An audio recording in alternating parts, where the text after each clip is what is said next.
Hey guys, how's everyone doing? Give me a second here.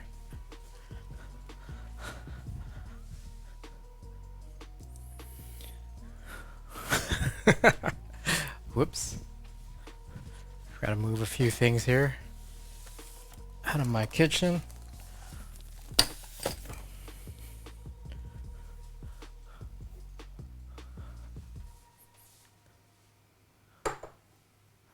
Alrighty. So, I got a few things today. I'm gonna take some shots. I'm still actually kind of debating on what exactly to do. And if you care to check this out, we got here this profit that we last built. And I'm still trying to figure out exactly what I want to do, whether I want to shoot it on the 35 or if I want to shoot it on 120. So I'm just going to take a look at my stock of what I have. See what we got here. I've also realized I did not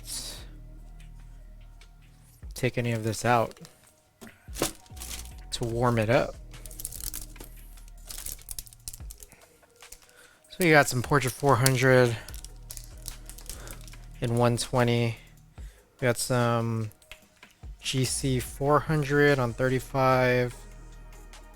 Some Gold 200. Those are kind of the options I'm looking at right now. Still poking around because I want to be totally sure. Considering shooting on 120, downside is I have 16 shots and about 11, I think, 11 keyboards that I want to shoot. So it's like I got one opportunity with a few of these guys. But if I shoot 35, I'll have way more opportunities, about 4 times as many, because I'd be shooting essentially on, you know, I'd have 48 exposures between 2 rolls that are going to take the tank that the 120 would. So I'm still thinking about it. So going to take a look here at what we got on the list. It's actually probably going to be more like 10. So we got the Alps Party with the PETG plate. I want to reshoot the BMech as it's built, but I do need to swap out some keycaps, and I'm going to swap it with what I have on the Polaris. The Alice, Switch Couture Alice I don't have on hand. The HHKB BT, I do have somewhere in there. Ada just got that back to me. The Infinity 60 I just wanted to reshoot. We got this Profit that's right in front of us.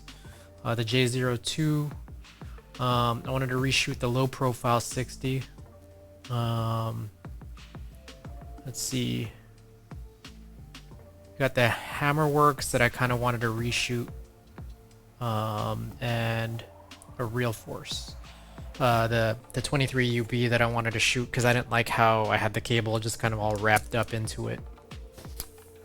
On top of that, I kind of wanted to try, as you guys can see, I have here this this big old thing. It's basically a a green screen holder, a little portable stand for backdrops, and I have black just flowing down into my my kitchen counter. So I wanted to be able to try this. So I wanted to see if I could do some of these some of these black keyboard shots on a black backdrop just to see if I can get something better. With that said, I might then want to go towards 35. Still thinking about it. I might want to do 120, just so that we can power through this more quickly. Let's see.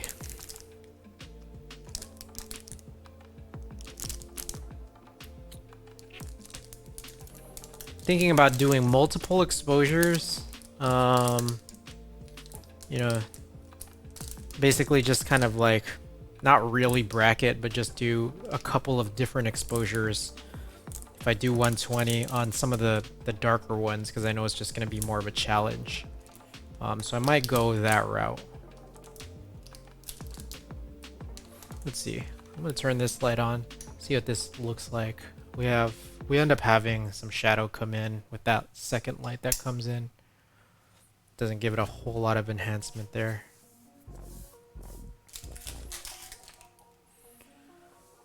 What I do know is that should I go with 2 rolls of 35, it's going to take long, and if, should I go with the 1 roll of 120, it's going to be very, very quick. So, still debating on what to do.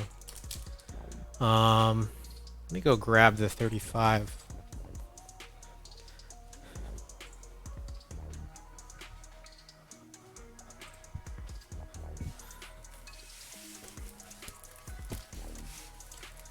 One thing I'm thinking is that knowing, like, I know I'll still have more sessions to do of these, which kind of, it pushes me to want to do 120 now, knowing that I'm going to have to do this at least one more time.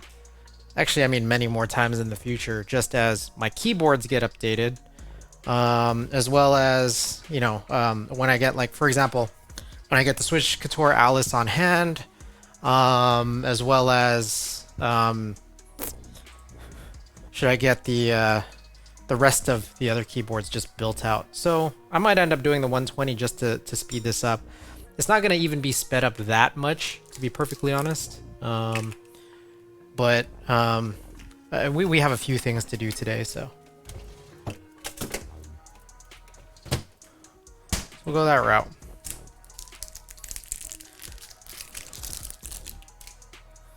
Alright, so here it is. Portra 400. You know what I want to do? I might want to just do a little dress up first while I get this kind of closer to room temperature. It was in the fridge. I don't know if I necessarily want to load it cold. So perhaps maybe we could just kind of switch up, at least for right now. I'm gonna move the Prophet out of the way here. And we're just gonna roll this back up, because why not, right?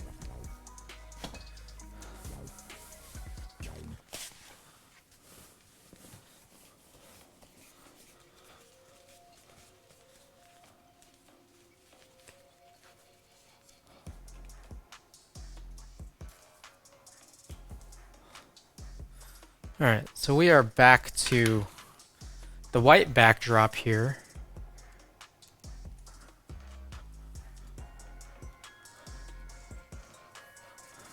A little brighter exposed. I don't have as much black, just, you know, with the black backdrop I had a lot of stuff just bouncing around. But here's what we're gonna do. We've got a number of things here.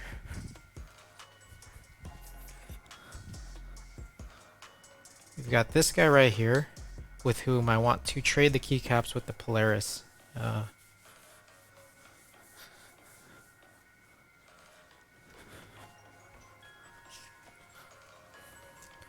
let's go and do that.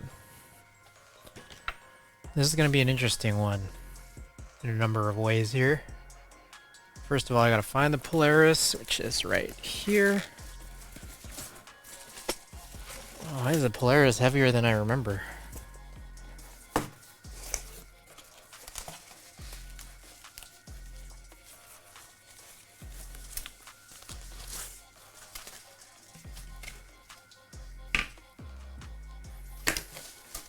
Alrighty. So these are two different keyboards, and I just wanted to swap.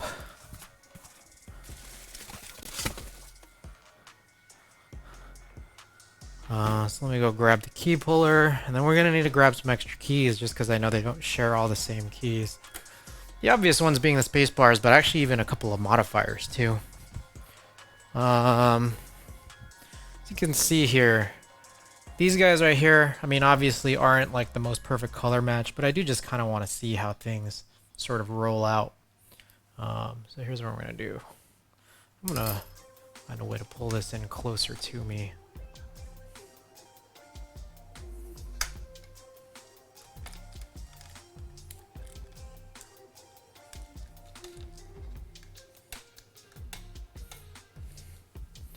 Alright, so now you get a little bit of my sink there, but that's okay.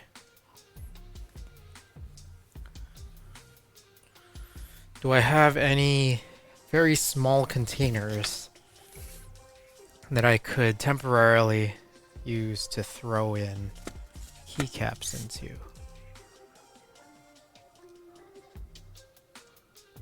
I don't know if I have any. My goodness.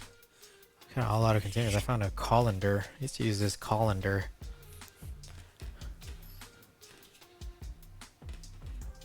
Let's do that.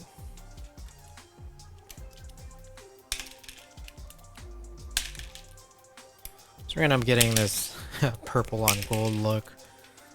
Violet on gold. It's gonna look very lacquer colored, which will be cool.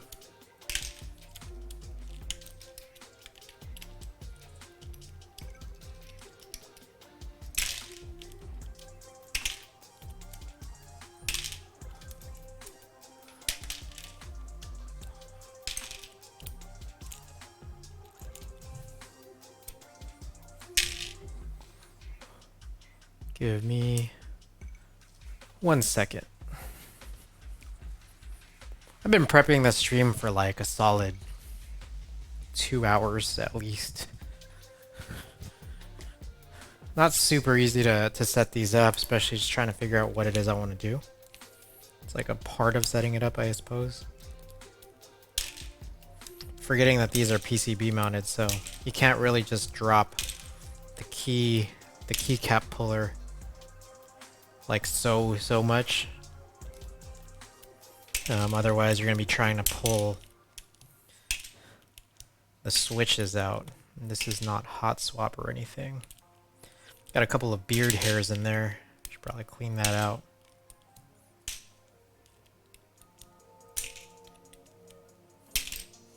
Yo, Steven.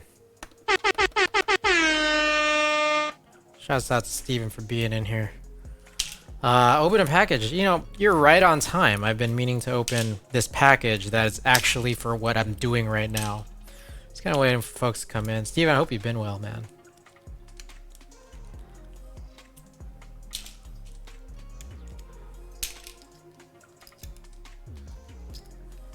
I'm gonna pull all these off. You're gonna exactly see what it is that I wanted.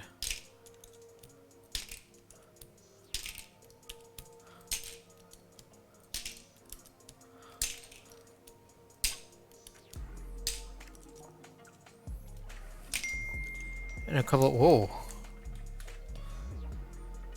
Don't open package ID seed, says Steven.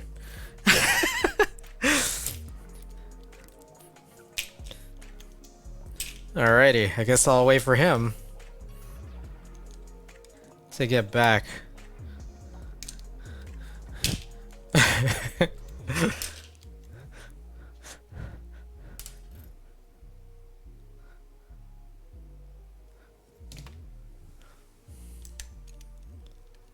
Oh.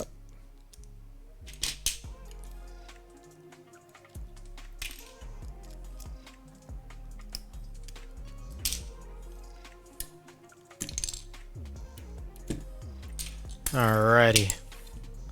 Take this space bar off.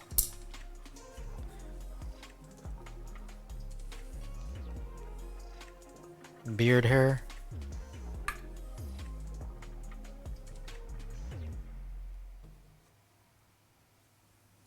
Alrighty. So we got that. Here's what we'll do. We'll throw the purple keycaps. Just move them directly one by one onto this. Why not?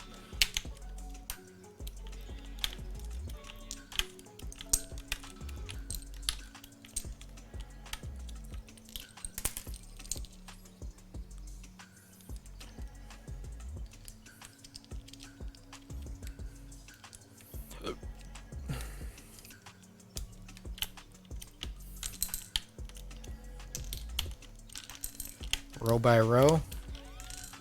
Steven, let me know when you're back on, or I hope that he actually comes back and hears all this.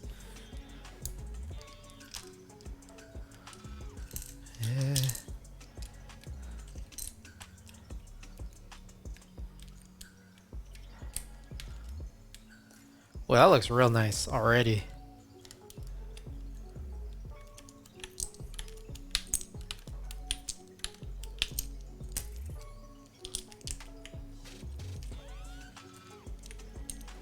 Yo, part-time fun. Welcome, welcome. We got an early stream today.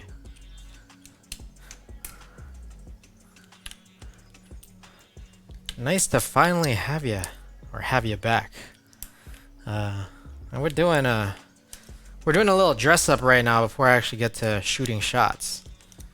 Switching over some keycaps from one keyboard to another. Early is why I'm here. Usually start when I'm shutting down. Yep, I recognize that. A week has been a little crazy, so I was supposed to do this stream on Wednesday late at night, but it's kind of needed some breaks from the routine of doing these different kinds of streams. We got more beard hairs just in on the plate here. My goodness. Try to hide that from y'all.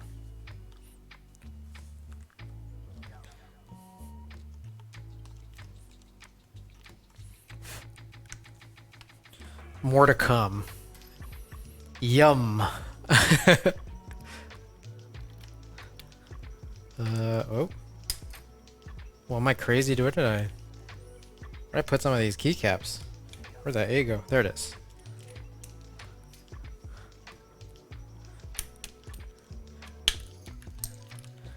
Getting a Laker themed keyboard here up on the top. RIP the Lakers, man. Heartbreaking loss. What was this, like 2-3 weeks ago? Sag. Yellow Polaris, yep. Gok, welcome. Glad you could be here. Streaming a little different time than usual. But so glad you could be here.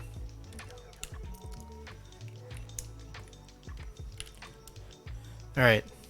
I'm gonna be perfectly honest. I'm having an issue seeing all my messages, so I'm gonna make a quick adjustment as I shift around. Go grab a couple of things here.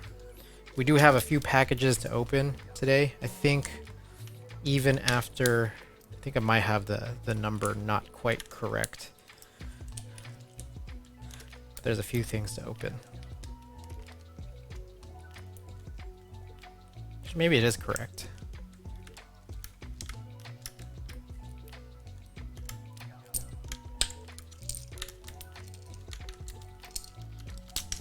This bottom row is basically, it's kind of useful.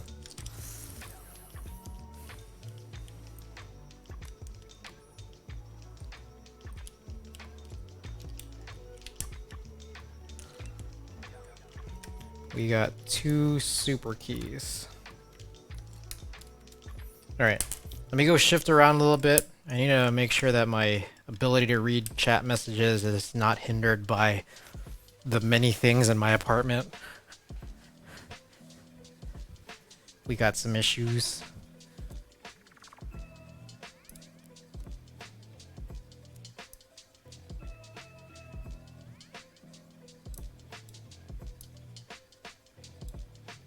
Alrighty.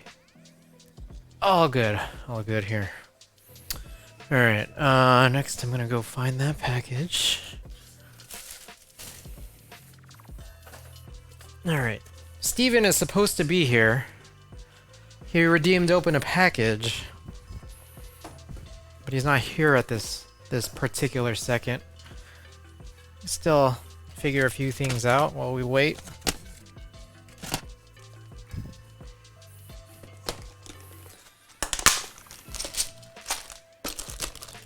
Gotta get ourselves some properly functioning space bars. I'm gonna find that 7U. I think that this would be it. But yeah, we got the E Yellow Polaris. We built this back in, I don't know, I want to say February? I want to say February.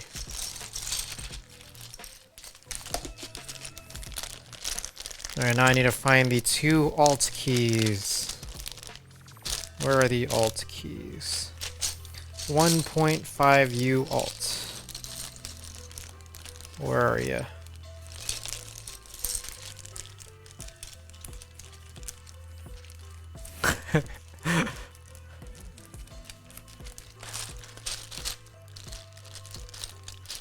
See 1.25U supers. Where are my 1.5s? It's the effect of bagging up all of this bullshit.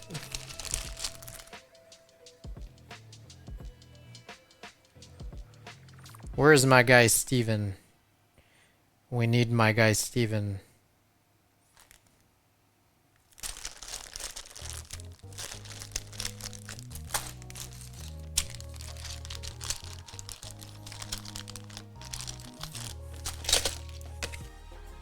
Ah, here we go. Found it. All right. There we go. That is an E yellow and violet. Maybe you might consider that purple and gold. I don't know.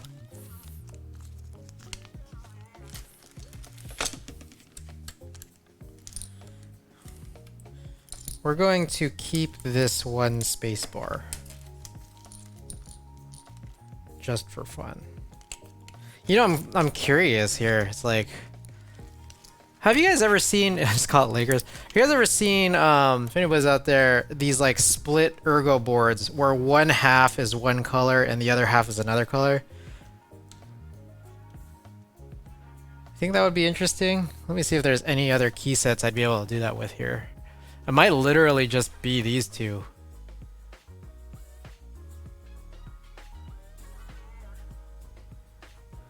And yet I already just moved it all.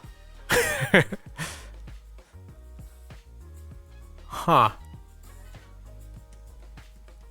I guess I could put like 2 key creative sets.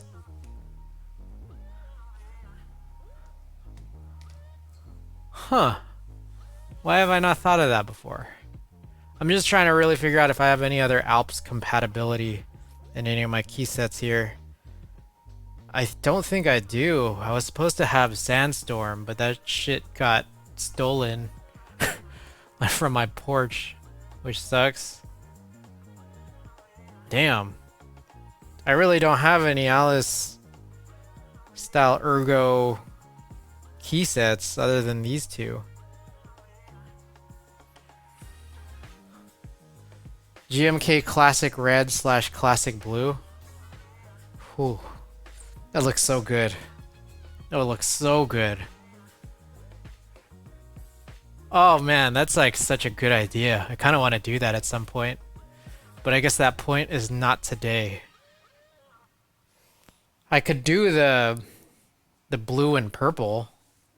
I could just leave all of this here. And then throw something else on this.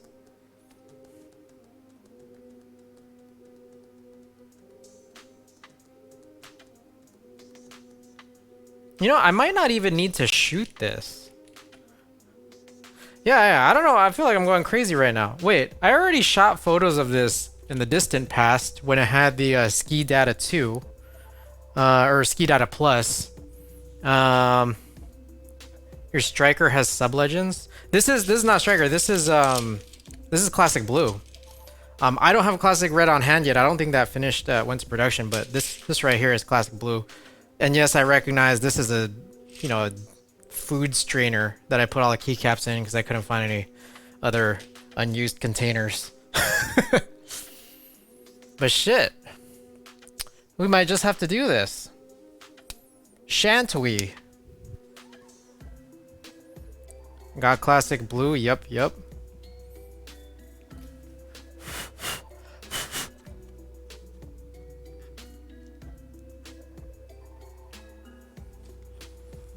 me think here. I'll do, what if I do purple, or sorry, these blue macros, then purple here, then blue here.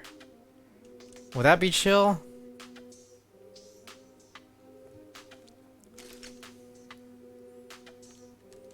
Fuck it, I'm gonna do it. Like, it's just like, I feel like someone must have done this. Like, I couldn't possibly be the first person to think of this. There's no way.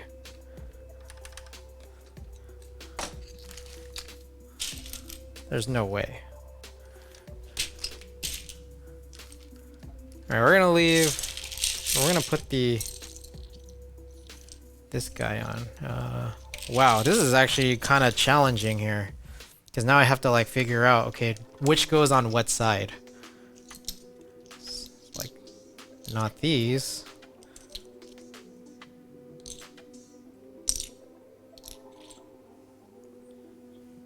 A, S, D, F, G, H, J.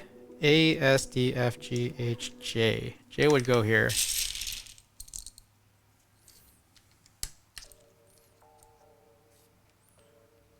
Or should the blue go on this side? I feel like it's gonna be a while before I figure out what the hell it is I want to do.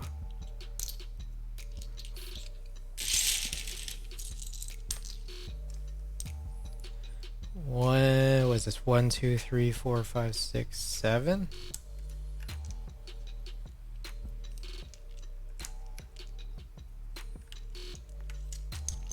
What about blue alphas and purple mods? Ooh. Ooh. Going classic there. People mix in. So I'm gonna be 100% with you. One of the reasons why I want to do this is because I currently on hand don't have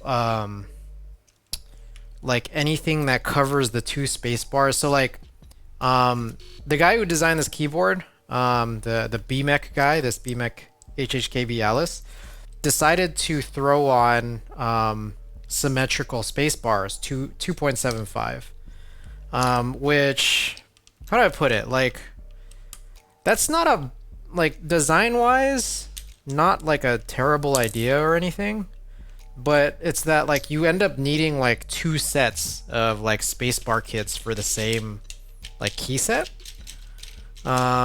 which is like, oof, like I get it, but it's rough, man. It's rough. So I want to be able to have 2 275s on this, and I just kind of want to see how this like will roll. You don't have 2 sets of blue. Zian and Terrace, if I'm saying that right. Welcome to the stream, by the way. Hope you're doing well. Having a nice day. QWERTYU. Might not have needed it to pull off. IOP. You know what's like really terrible too is that like, what if I end up not liking purple on this side and then wanting to do this side, and then just I'm gonna spend most of my time here like I haven't even started. I haven't even started shooting yet. Not that.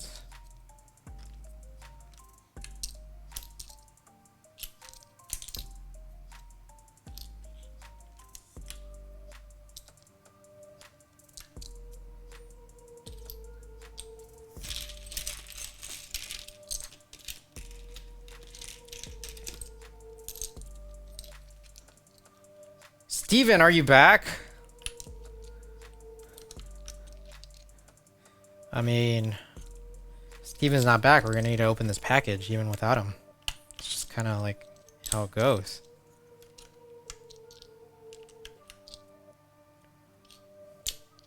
Alright, we're just gonna play around, and it's gonna be a lot of playing around.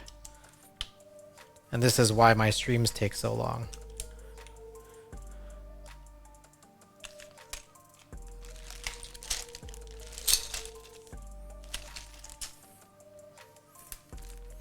Alright, we're gonna move all this back, or this half of it back.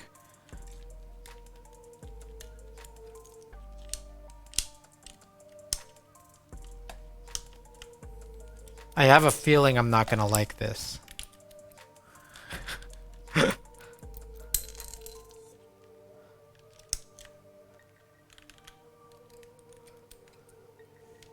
But I may. I may have wanted to put the blue on the left side. Do you have striker 40s and extensions? I don't. I have striker, but I don't have... how do I put this? Shit. This gets even more dicey. It's not that I don't have it. It's that I actually have a striker mounted on an Alice that's with Ada right now. So it's like, I don't think I'm gonna have it on hand today. So Ada might be here, but I don't think she's gonna be heading home before she gets here.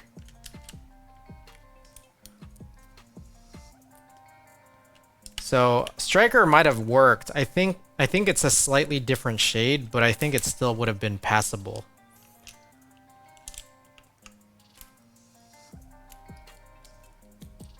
So we just do this here. I have a feeling I'm not gonna like this. I probably would have wanted to put blue on the left side to kind of fade in. Watch, I switch it all out and be like, oh man, this one would have been better. XC. This is funny because now I actually have like a B here.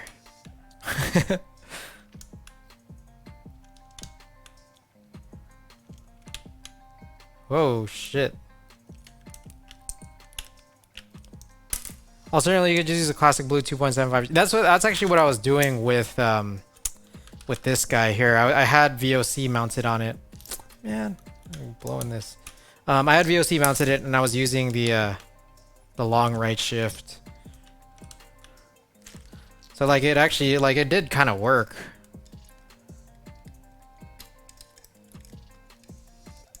Oh, come on. Come on. There you go. And this guy. Come on. Why am I struggling? Struggling so hard. There we go.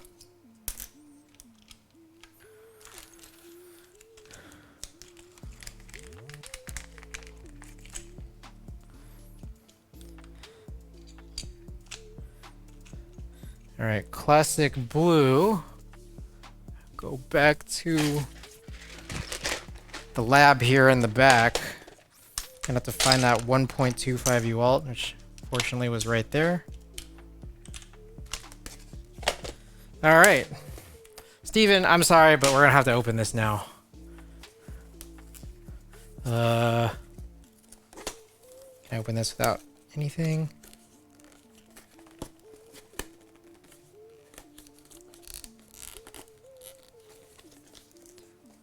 Whew.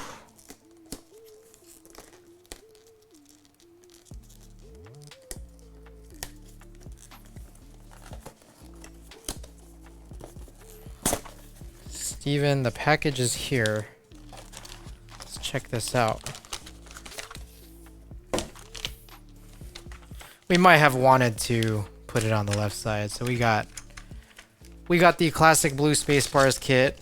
Post group buys is on extras, and we got the X Rama. So part of me is now thinking I should have put blue on this side.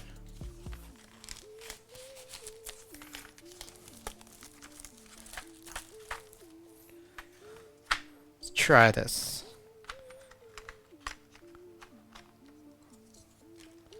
There we go. What y'all think of that? Let's get the noise out of the way here. Do you guys like that or hate that? I'm not sure yet. I'm not sure how I feel about this guy not matching the left side. XV Keebs, welcome to the stream. Hope hope your day's going well. We're doing a little dress up before I actually go and start shooting. The goal here is to shoot a bunch of keyboards, but we are just trying to figure out what to do and how to shoot this. How are you today? I'm good. I'm good. Doing these overhead like streams from my kitchen here, as I try to do shoots is it's always a little challenging because I have to do like 2 hours of like setup. it's it's kind of ridiculous. Um, Let me know what you guys think. Gawk, Xenon and Terrace if you're there, Part-Time Fun if you're still there, or XV Keeps. Let me know what you think of this, how this looks. And if you think that it would look better if purple was on this side and if this blue would look better closer to this macro blue column. But this is where we've landed.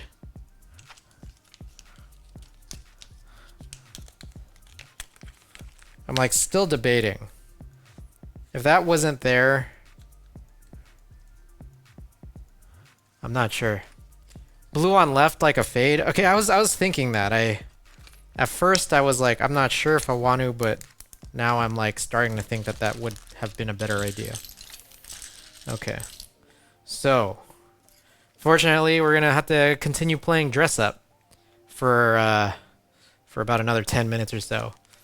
It's hard to decide without seeing it. Yeah, and then if it doesn't look as good, then we have to do it again. XB Keeps, I saw your vid on YouTube about the tropical residence 60%. I just come across your stream. Right on. Hey, sick. Yeah, I've been noticing that like I've been throwing up my VODs on YouTube, and it's like it's cool that like people actually like watch. I've been like trying to consider like, you know, I try to do streams because I think that the things I do are things that like I really want to be able to share with people.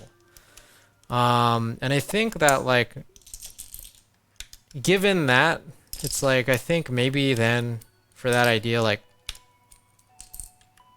trying to grow like in a more traditional way is probably somewhat important. So setting up like a VOD YouTube channel is, I think, probably a pretty decent idea. Tropical sea color? Yeah. So I have that in the back there. I unmounted the assembly that was in there. Because I'm still just trying to consider working out different things. What I want to have out of my collection of parts, really. Alt is not going to be anything. SZ.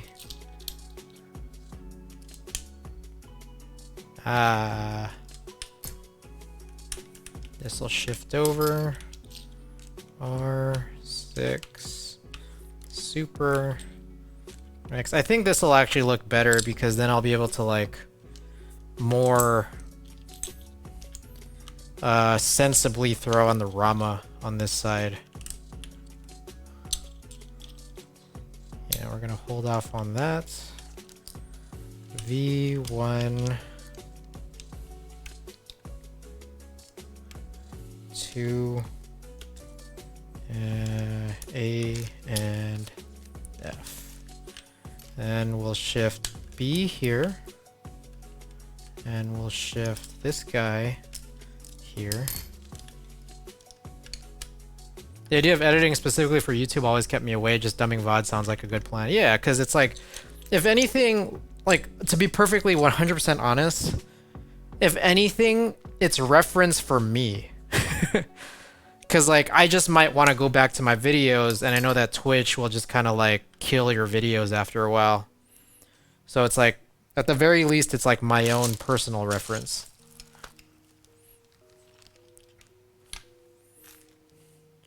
So this would look cool, I guess, if I had the spacebar.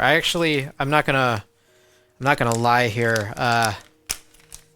So the situation is novel keys like limits you from buying more than one set or like more than one kit right now.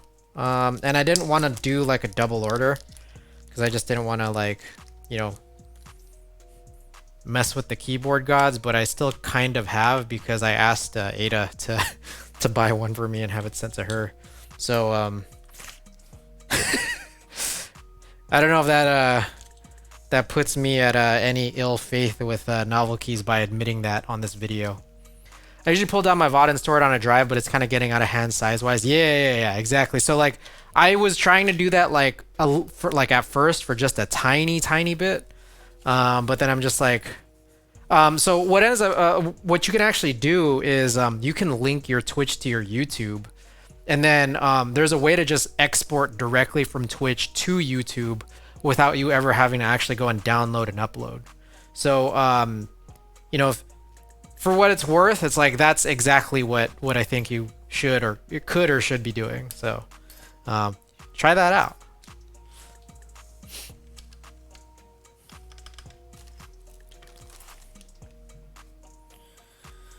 All right, let's pop off all of this.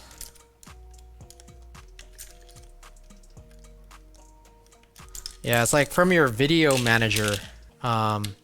There's like a any given VOD. There's a you could like go to the 3-dot settings icon, and then there should be something that says export. And so I think from your personal account settings or your channel settings, if you link it to a YouTube channel, it'll just go and do that. So it's really cool, really helpful.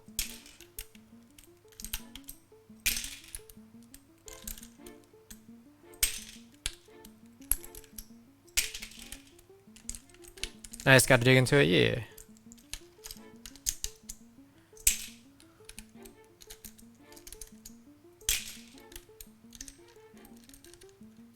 All right, just as an FYI, for those of you who may have joined in a little late, we're doing some keyboard shoots today, and one of the reasons why I'm going through this right now is because, well, I want to shoot this board as it's built, but also I'm waiting for a roll of 120 to like warm up because I didn't want to load it in cold. I feel like some people have said that that's like not such a great thing, so might as well just be safe, try to get it closer to room temperature. So we're kind of trying to kill time here.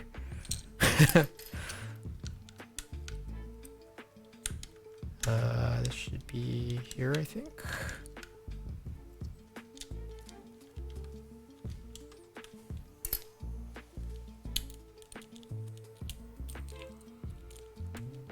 At some point, I may just actually eventually still do this again, take another picture. I might throw on classic blue onto the whole thing, as I had originally intended. I actually wasn't even thinking about this as a possibility, but we may go and try this out.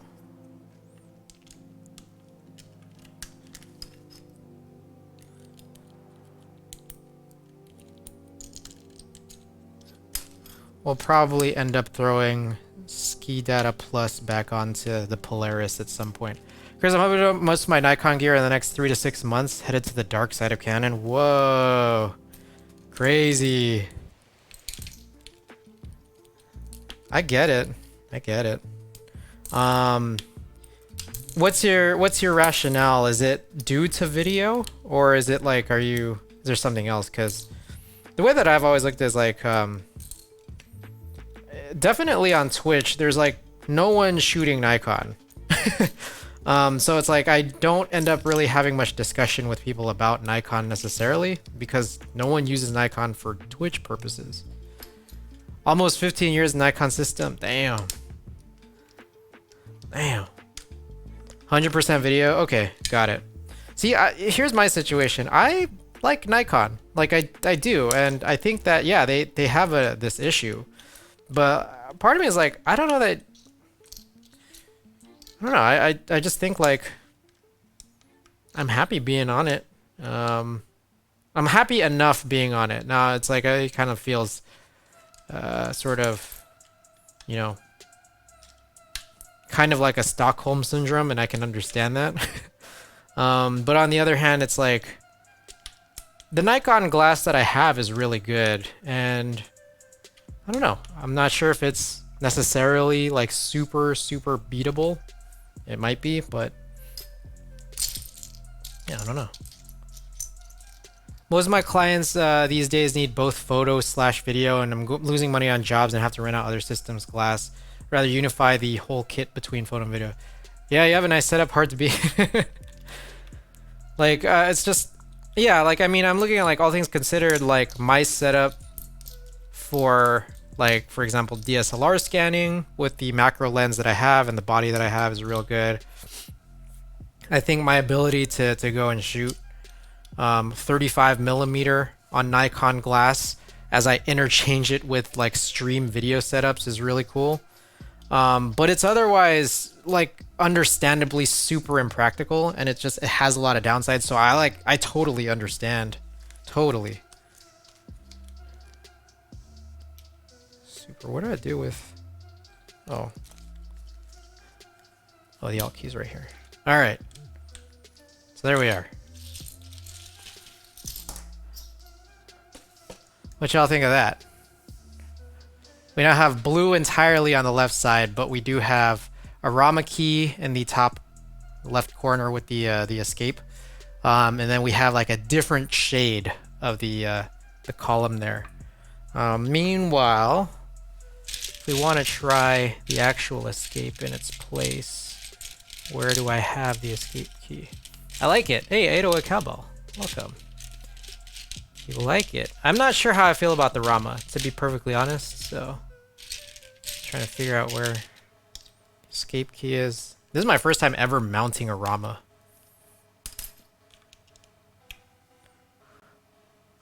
Does that look better? What looks better?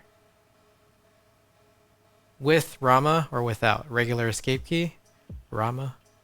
Regular escape key? Rama? I feel like for the fact that I have a cleaner without, but less fun. Yeah, no, I just figure like this whole column right here is already like the fun. So maybe I'll just stick with this.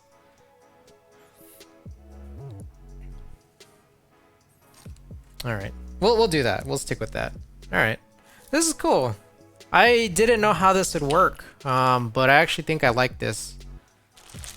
And it didn't even occur to me till like literally during this stream. So we're gonna go with this. This can be what we shoot. All right. Wow. This is like this just feels really ridiculous. I mean, I gotta like clean up now. I don't think I've at least recently used like 2 key sets on one board like this, but I guess like Alice's, it would make the most sense.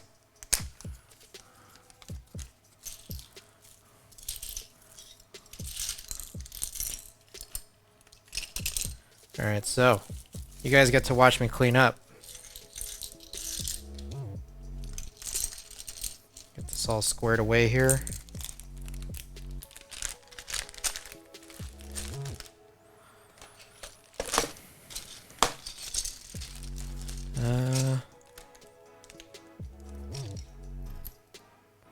What a ridiculous thing. This just looks so ridiculous. I think at some point when I do get classic red, I am probably actually going to do this. So another thing is I thought I needed to take a picture of this. I'm not going to. I already have pictures in the past from this that I'll swap in into my portfolio. So for anyone who doesn't know, I try to take photos of all my keyboards. And what I do is like I do these like little streams here where like I try to get them just quick and dirty.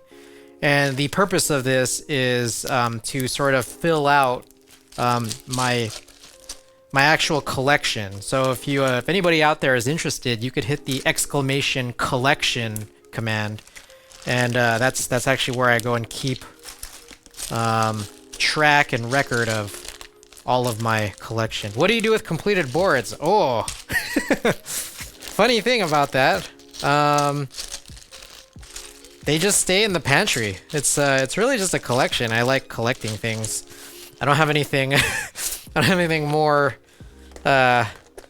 complex than that. I'd like to get to a point where I'm just rotating what's in my collection, but to be perfectly honest, I'm buying more keyboards faster than I can actually even build them. So I have more unbuilt keyboards than I can chew right now. Let's see that question. The question was, got orange caps to complement the blue. Not any that are in or helpful for HHKB layout. That's my big problem. I have GMK Monkey, which is like orange on white, but this predates when they started throwing in a lot of HHKB compatibility into all of this. So rather unfortunate, but it's kind of just how it is. Too much content. Oh, you got that right. Oh, you got that so right. Okay. Give me a second here. We're gonna continue cleaning up a little bit. And again, I'm just taking my sweet, sweet time while that roll of film just warms up. I don't even know where I put it. Fantastic. All right, we're gonna poke around for that as well. Finding a couple of little baggies here. What did I do with that film? Oh my. Oh, here it is. We're gonna leave that right there so that you guys can see it on stream. I don't lose it. Okay.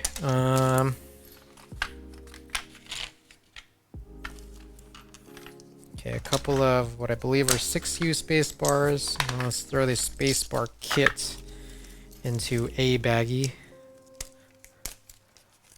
Too much content is right. So yeah, if anyone's looking at my collection page right now, what you'll notice is there's a lot of unavailable photos. Like, you know, I haven't taken the picture yet because my last shoot, I didn't have them in hand, or I've bought other keyboards or in hand, or it's like I built some of them. So we're gonna periodically do streams like this where I'm trying to fill up my five reel tank. And so sometimes I'll have like 2-3 rolls and I realize, okay, I can fill this out if I do another one of these, you know, keep my collection photos up to date stream. So I can round out that 5 reel tank. But unfortunately, it's like I'm going to have to keep doing this as I roll through because I'm going to keep building keyboards, and I still don't have keyboards in hand, like one I left at Ada's, others that just continue to ship. I'm looking through your website at the moment. I love the concept photography. Hey, I appreciate that. Thank you. Thank you. It's really exciting. I might have mentioned this one of my last streams, but Golden Voice reached out and said, like, hey, like, do you still want to stay on the roster, you know, of house photographers? I'm like, oh yeah, of course. So, it's exciting. I just got added to the roster literally right before COVID started. It's like, wow. So I only ended up doing like 2 actual shoots for Golden Voice, like for real. Sorry about this, guys. I'm looking for a box. We're gonna move this box. It's got boxes disappearing. Huh, I just lost a box. I don't know where to throw this right now. Awesome, I didn't know they did that. Super cool, yeah. But the thing is, like, what's funny is all the shots you see on my portfolio was like predated when I actually became a house photographer. So all right. We do have a couple more packages if anybody wants to redeem them, but I swear, like, I feel like I'm going nuts right now. I seem to have misplaced a box. Oh, it's right here. Alright, we're just gonna stow this away for now because we don't need to shoot it, even though I thought I did. I didn't know that's super cool. Yeah. Okay, cool. Thanks for redeeming that. We got a few more things to open. I think, like, I have a limit set on this channel points reward, and I think it might be too few. Might be. But I can maybe just give you guys bonus one, whoever opens up the last. Alrighty. I need my box cutter. Package number 2 on the way. Alright, to be perfectly honest, whoever redeems the last one, we're probably not going to open it till way later in the stream, so I'm giving that disclaimer right now. There's one more, there should be one more available to redeem, but not going to happen till probably like 2 hours from now. Okay, next guy up, in terms of packages to open, we went to KBD Fans. And we bought something a little funny here. We got, count 'em, 1, 2, 3, 4, 5, 6 DZ60 solder PCBs. Let's take a look at that. So I've been meaning to just stock up on these because really like a lot of just keyboards, like not even just tray mounts, but just other keyboards out there will just call for like any standard 60% PCB. Now some use their own proprietary PCBs, but some do, some don't. I wanted to be able to open this because I wanted to shoot some photos with these too. And so you guys will see what happens there. And some of my photos might be indicative of what we had from the previous shoot. You know, like a little drink of water here, a little dehydrated.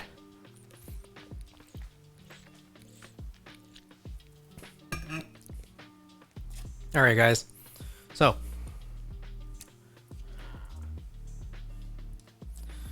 right, we got this guy. So I feel like we're ready-ish to just start shooting. I'm wondering how much more time we need. It's a little warmer out here in the Bay Area, so this is no longer very cold, this roll of 120. Now the thing is, I get one roll to shoot for this entire stream because I already have 3 other rolls that are going to fit 35 with this tank. One of them is Alex's roll, one of them is mine, and the last one is actually, I got like 1 or 2 exposures left on this little pocket camera here. Got the nice little Contax T3. And so we got about 24 exposures on there. Or I think it's on number 24. It might be 2 left on here. So we're just gonna kill those. Flex, jeez. Jeez. Alrighty. So the question is now, do I want to burn more time? I feel like we can burn more time just trying to get that roll up to temp here. So here's what we'll do to burn. So I don't know if you guys noticed here, but go to my full face, camera here. We got this guy. It's just a little, backdrop stand here. Since I had this set up earlier, we're just starting stream. Here's what we're gonna do. Just gonna drag it along over here.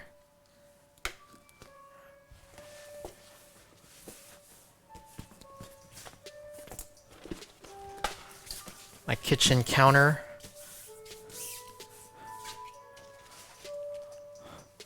Pull the ISO up a little so you guys can see. And so here's my question.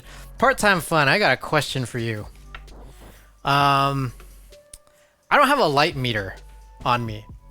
My question is, say like I'm gonna shoot this guy right here, black keyboard.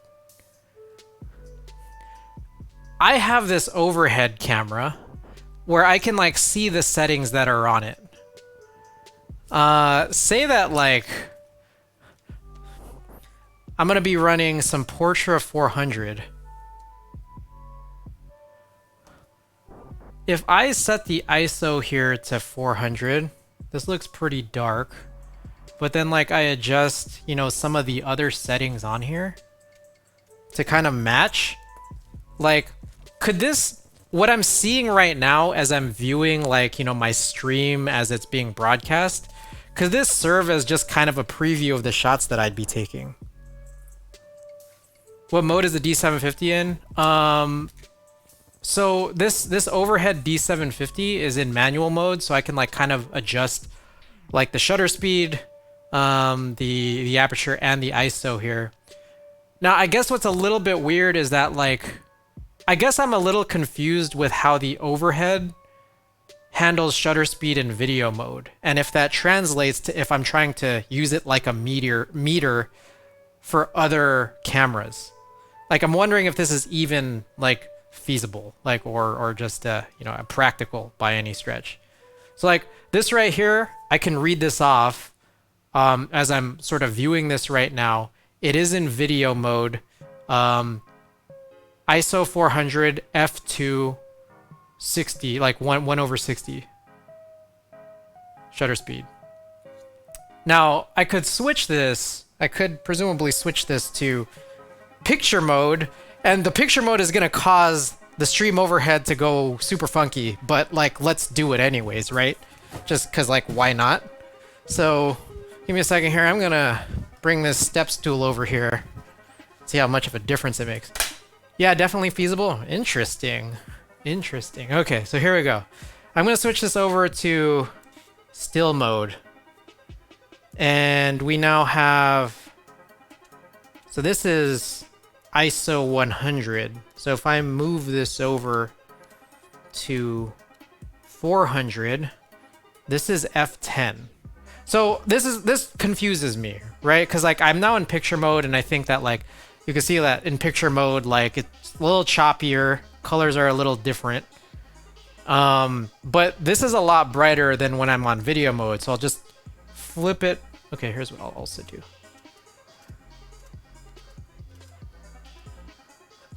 Okay, this is f2, 1/60th of a second, ISO 400 in the picture mode.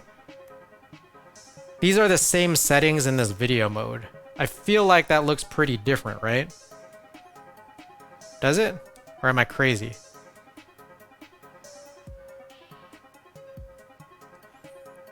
Yeah, it's like exposure compensating in the photo mode. Huh. Good point. Let's see. Oh. Wait a second. You're right. Okay. So I set it to... Oh, I didn't notice that. I'm also looking at the display upside down, so... Okay, this appears to now be not exposure compensating. But I mean, it's like, I think it was on manual anyways, so I don't know that that was going to make any of a difference. Was it? Does it? No, nothing happens. I'm just moving this dial, and nothing actually happens. Exposure compensating in manual mode. So I guess what I could do is either way, just shoot, because this doesn't look terrible, but then I guess we can just kind of look at what it looks like on film once we scan it. Like, I feel like that wouldn't be terrible. So yeah, that was kind of just my idea of what I think I wanted to be able to do. So maybe we could just try this out. Alrighty. My question is, should I throw on the regular escape here? I feel like I should throw on the regular escape here, just... Whoa. It just popped out.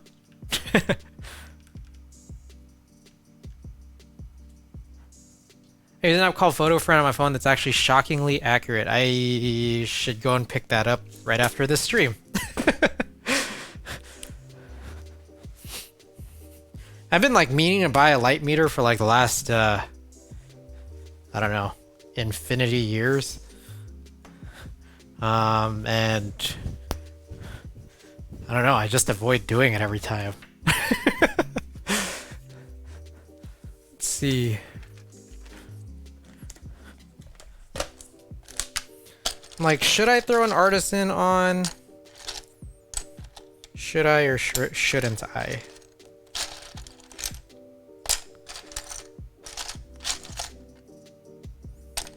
Man, it's gonna be forever before I find the escape key in this stupid thing.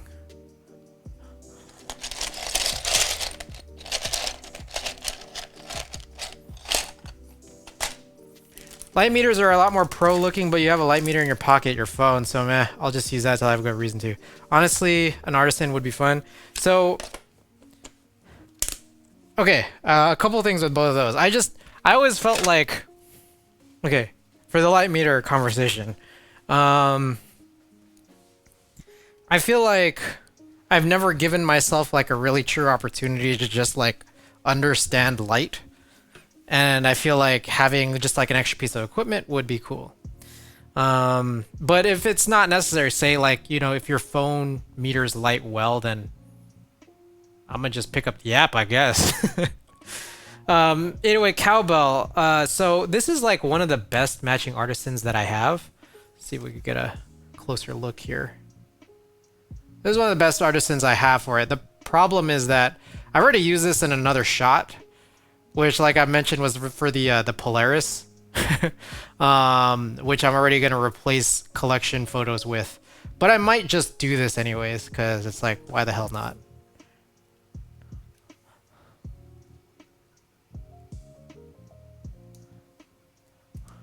All right, so trying to take a look here. Honestly, I might just shoot this. I might just shoot this and try to go with all of this. All right. So, let's go and load this roll of film up. I'm hoping I've sufficiently wasted enough of your time before I actually even began shooting. So let's get the ball rolling here. Gonna unravel this roll of 120. Throw the trash there.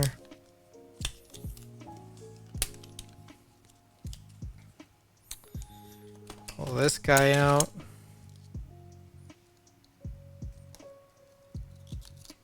Whoops.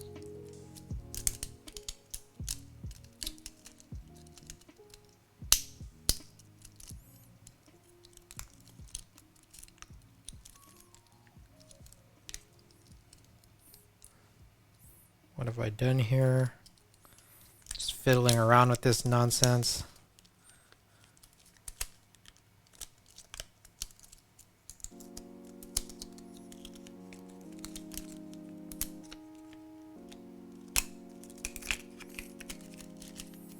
Oh boy, I'm going crazy.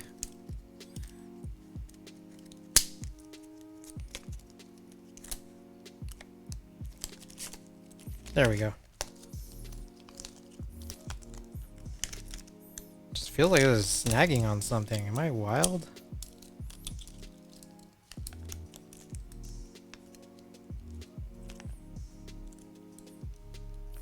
Has it been so long since I've shot 120 that I've forgotten everything? I feel like this roll is giving me some trouble.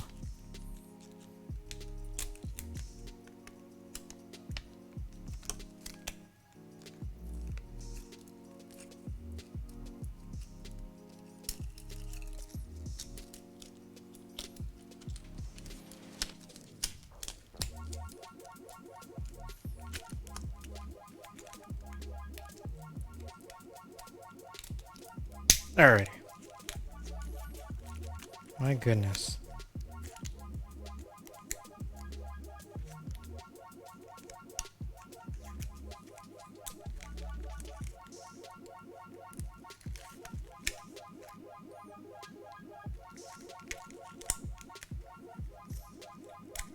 Oh boy.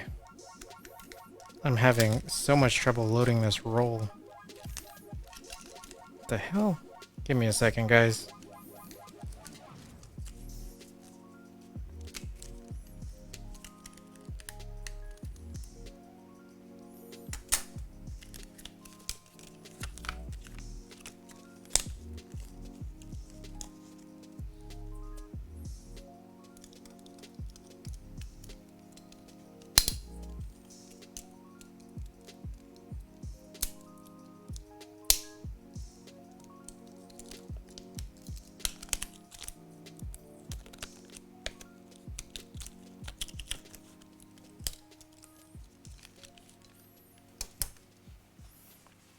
One second, guys.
Guys, thank you. I apologize. Apologize for all that.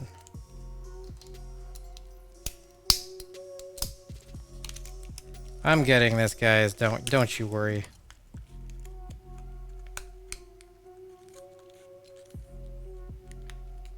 I am not 100% incompetent. Only just a smaller percentage than that. Alrighty.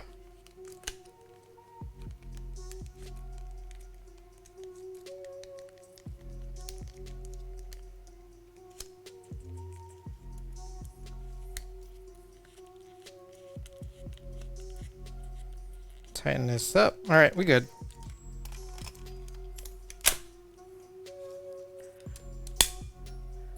What board is this? It looks nice.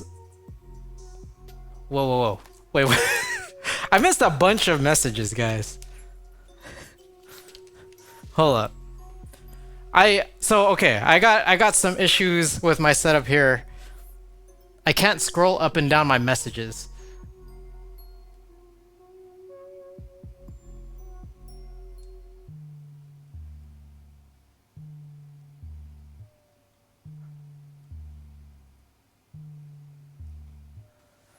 All right. Sorry about this. Oh my goodness.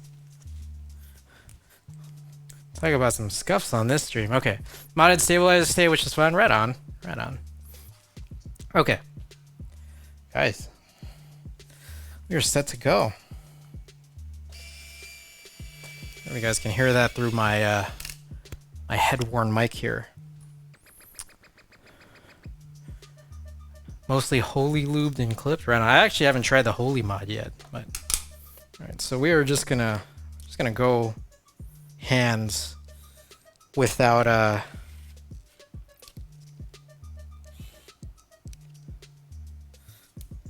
we're gonna go without a tripod or anything, because the whole purpose of this stream, which we're an hour and 20 minutes into without having shot a single shot, the whole purpose of this stream was to be fast here. Okay, so we have a 400 ISO film, this Portra 400. The overhead that you're looking at right now, this overhead camera right here, is set to 1/60th of a second f2 and 400 ISO. So will this match? That's the question.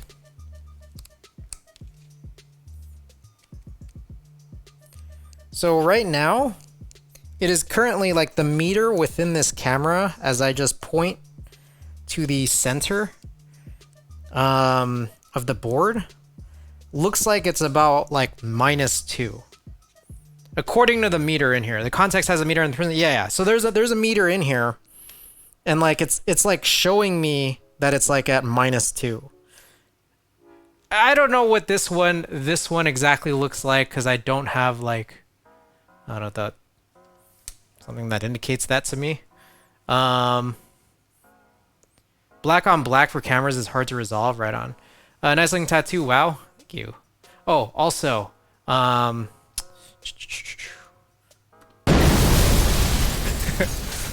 you could try it for a 0.5 stop under. Let's see. Whoa, my goodness. Whoa, my goodness. So set this to the exact same thing. My part of me is just like, should I just shoot it?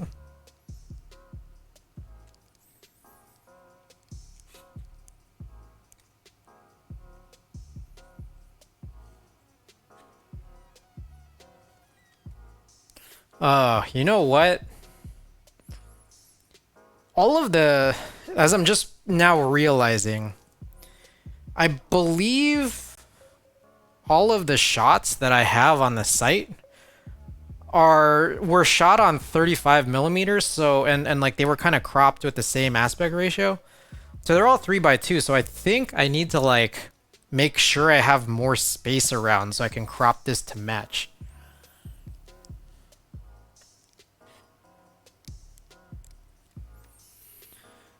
Adjust your settings in the internal meter on the contacts till the contact says half stop under. Okay. Interesting. Let's throw this around to 30. Okay.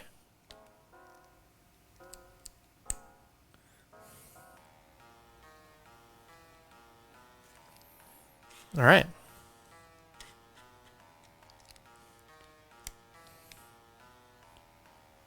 Okay, so I think 1/30th should be good, and I think honestly it's probably going to be good. I push a lot anyways, so it's like part of me is like kind of okay with going under, but I don't want to be like too under. Moon operator, what's going on? We are trying to shoot this photo of this prophet, and as I was mentioning, I'm now doing this on a Contax 645 where the proportions are going to be not quite 3x2. I'm just trying to make sure I can have enough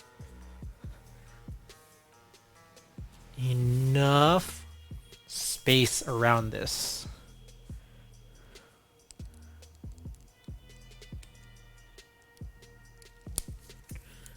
Let me also see if I could pad down some of the wrinkles on this.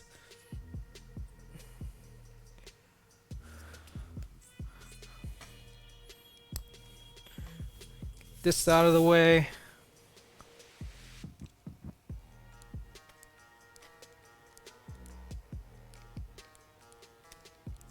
I say let's just shoot it. Figure out what's going on afterwards.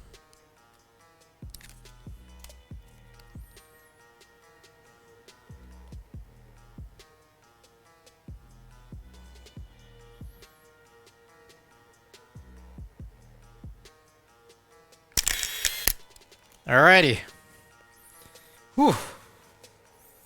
My goodness. Okay. Let's see. So, shit. So, okay. I have to move back and forth. Largely because I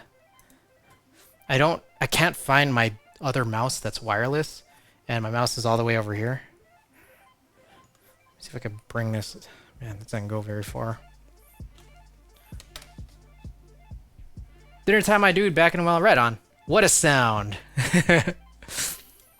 Alrighty.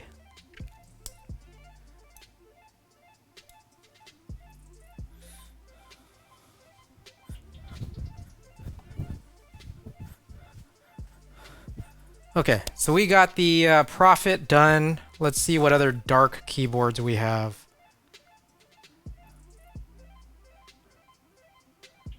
Got the Infinity. So we'll stow this away for now. I do drive this right now, so we're not gonna put it very far. Alright. Now to my next million other keyboards to shoot.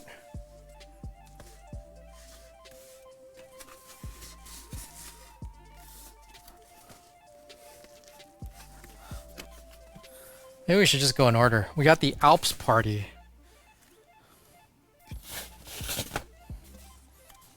I haven't separated this.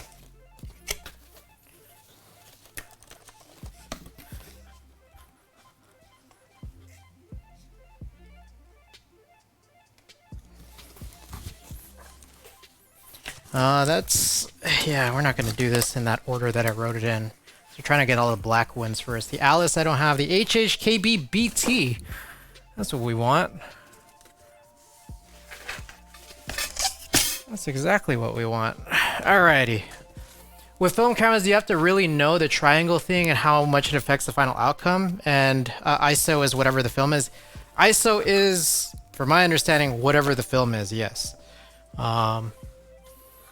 Here's my HHKB BT. I left it at Ada's for a long while. Should look good.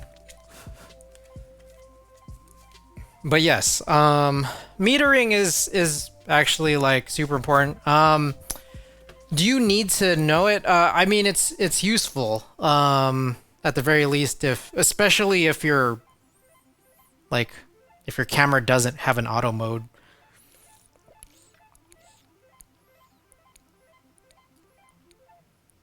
Sorry, I'm super dehydrated.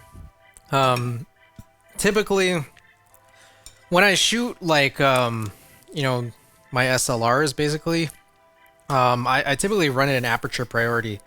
So what that does is like, it's like partially auto where I choose what aperture I want to shoot at, and then it'll like figure out how to meter with the internal meter inside of it. But right now I'm shooting manual just because I'm seeing if there's a chance here I could possibly match it with this overhead camera, as I can see the settings up above. So we're just trying it out. We'll kind of see how these, you know, how this works out. Other than that, like, I mean, yeah, if you want to be able to shoot manual, then yeah, like the triangle is like, I mean, it's like kind of like a thing to know, yes. I think, at least. Alright, so this is gonna meter roughly the same. I think is like a similar in shade here.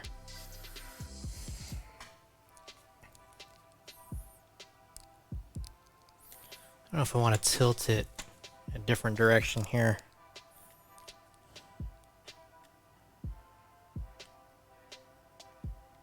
Just trying to see my boundaries.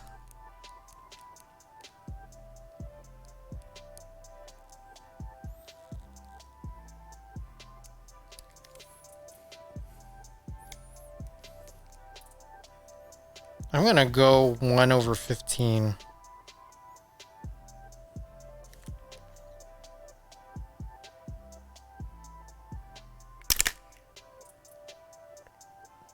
That locked up. This is out of battery. I don't know if I have battery. Any spares? Oh shit. Oh my goodness. What a day.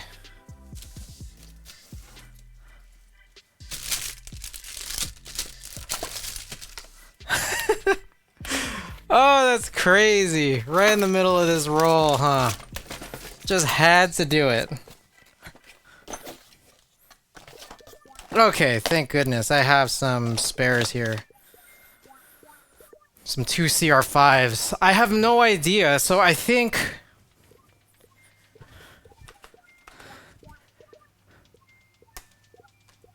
Oh man, I gotta increase this this window size of these messages because they keep cutting off. All right, give me a second.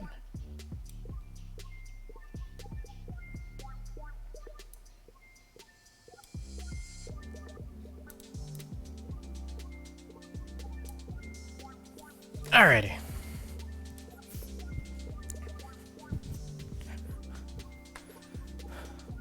Okay, Triangle is super intuitive to me, and it makes shooting manual much easier for me. I'm still very much an amateur, but I like having that flexibility. I understand it in theory, but it's one of those things where I have to use it more to really understand an application. Yeah. Does that change with different lenses, cameras, or going to film, for example? Does it change? I don't know how to answer that question super well.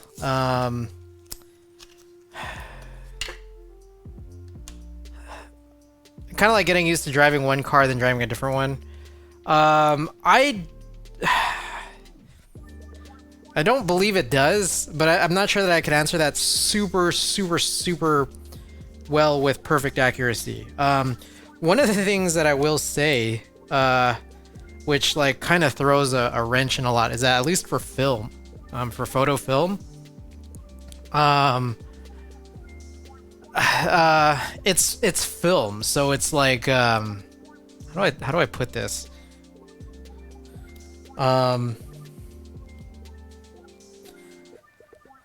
There's some films where like they're rated for one, a particular ISO, but then they're like slightly off because they intend for you to overexpose or underexpose. So like such a thing like that actually like exists. Another thing is that like, well, it could also be contingent on like just where the actual physicality of the film is. Because if you have some expired film, it might just react or respond differently to light. I hope that, like, I'm not saying anything here that's like wrong or just at the very least confusing, because I don't think typically you'll have to worry about that, especially like when shooting digital. I don't think. But anyone out there, feel free to add or correct me, add to the discussion or correct anything that I've said there. The hell? Sorry, I'm trying to reload this battery. So, for any of you guys who might have just seen that, the situation is, it literally was in the middle of a shot, and it appears that the battery has died mid-shot. Which is hilarious, because the last time that this ever happened was maybe about a year and a half ago, and I freaked out. So, just trying to get right now. So I have no idea what has happened with that exposure, and I'm wondering, like, damn, should I shoot again? Like, should I just burn another exposure here? And I guess the answer to that is like, yeah, because I don't know.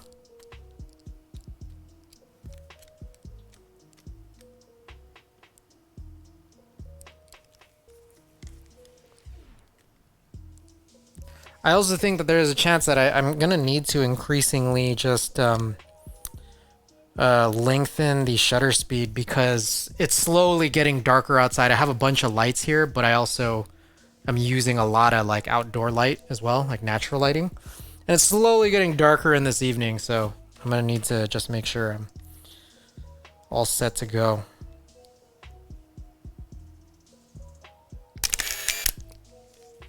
Alrighty. So that's the BT. What else we got? We got the Infinity 60, so we'll go with that one now.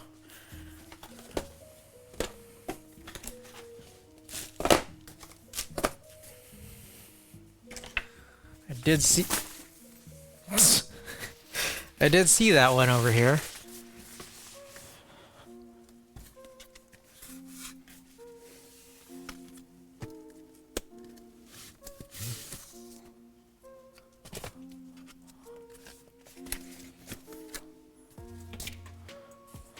So, one of my duplicate exposures has been used. Now let's go with this guy. This guy here, I feel like I'm gonna eventually have to reshoot it again as well, but we'll see. One of the things that I find problematic about this keyboard specifically is this guy right here. This is a DSA shift among an OEM profile board. Not a big fan, but that's how it is. We'll actually end up probably changing this setup down the line too. It's a 6.25U board, but I actually have these like 1.25U blockers for my KMac that I want to be able to throw in the corners just so it looks like it's blocked, which is funky because you end up having three to the right of a spacebar. It's kind of a funny a whole funny situation, I suppose.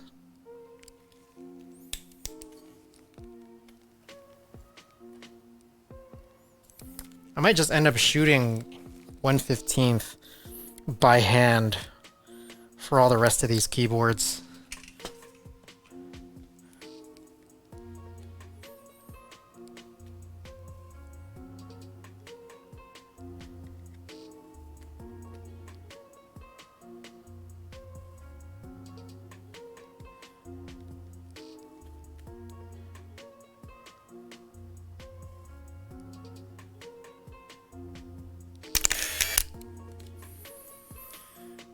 Might try to go 130 on, or probably much higher on the less dark ones, but...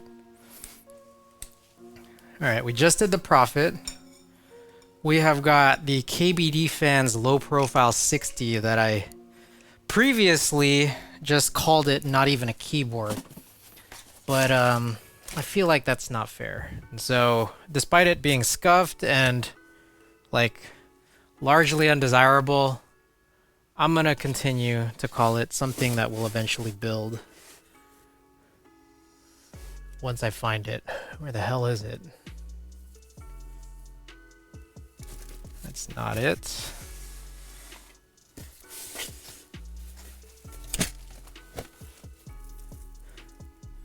Jeez, so much stuff here. It's all very confusing. This might be it.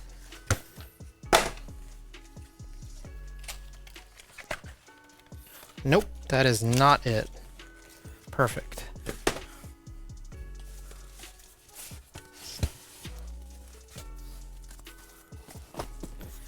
Do not know what this is. Extra plates.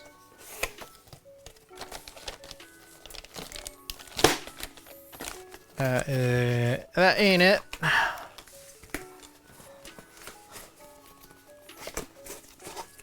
Alright, so that you guys aren't just looking at a black background for too long, we'll switch to face cam. You guys can watch me just look for shit.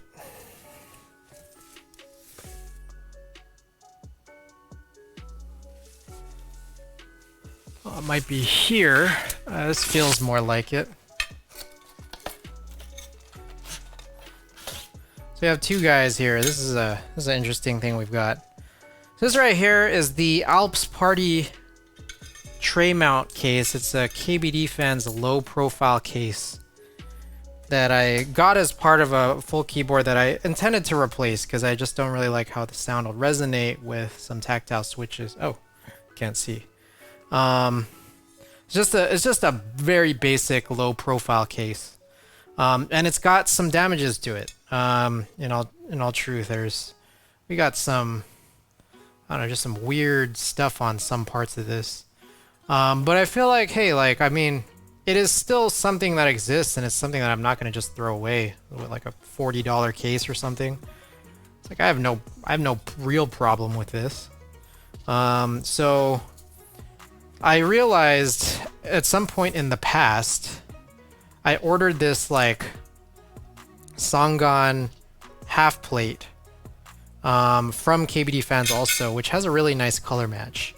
But as I always say, I don't like anything that's not an HHKB. Digging around more, and I realized I found this, which is not a perfect color match. I don't know how well this looks on screen here, but like as I can look at it with my eyes, this color match is really bad. It's also a really, really old Anno, but it happens to be, you know, something that has some corner blockers for an HHKB, which is actually really cool.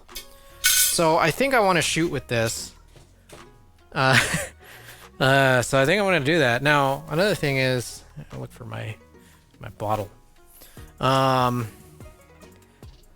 I'm going to do,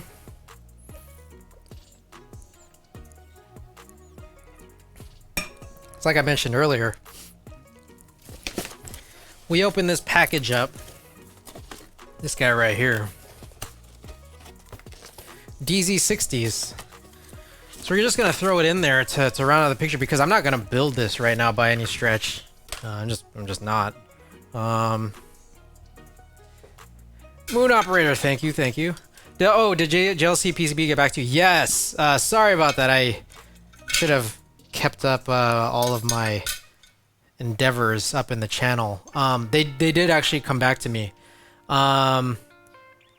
They did allow me to run the files. But they just made it a very, very confusing process in so many ways.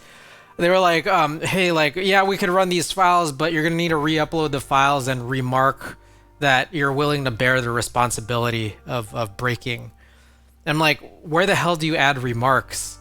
So, like, I tried putting that literal statement that they told me to put in as a remark as part of the file name. So I did that, and then, like, I think someone else started reviewing the new upload and then also got confused. So it was just like a whole weird thing where I had to, like, just make sure that I could go and do this. Meanwhile, they sent me an extra $15 charge saying that there were, like, too many cuts, which kind of makes sense. But it was still just very confusing because they did this all in tandem. So I was like, are you guys charging me $15 more because, you know, I'm taking the risk of breaking it? Because that doesn't make any sense. That's not what happened, but it got confusing because the communication lines were just weird. And it's fine, like, $15 extra is, like, still cheaper, to be perfectly honest, than, like, compared to, like, other options out there. And, like, I don't mind it because I've paid more than $40 for a singular plate before, and so I'm getting, you know, $40 or whatever for 5 plates. It's totally fine. Like, I get it. Anyways, this is the board that I want to shoot. Yeah. So what I guess is kind of interesting about this low profile case, like, I mean, I guess even especially if you ran like a better color match, is that there's gonna be, yeah, just think the price gave, yeah.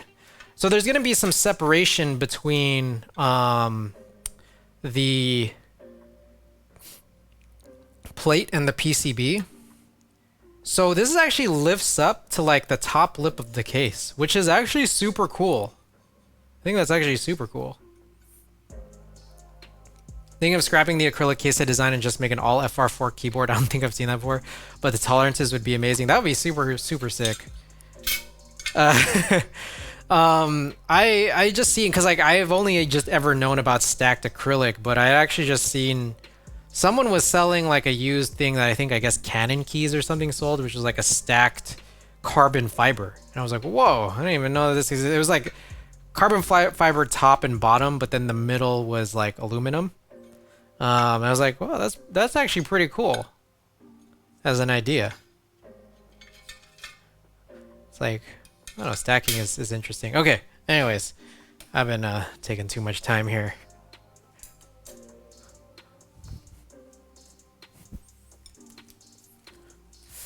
Now the question is, do I want this on a black backdrop? I don't know. I don't know the answer to that question. So here's what I'm gonna do. I think my idea is I'm gonna eventually try to just shoot without the black backdrop. Hopefully I have enough film to do that. But I feel like the black backdrop would be helpful for some of these shots, and that's kind of why I'm doing this. Meanwhile, I don't think this is worthy of it because there's enough in this shot that would just stand out on white. So now it's a matter of, it's kind of a matter of, like, do I just want it so I have more black backdrop shots on my collection page? I think that's kind of what it boils down to now.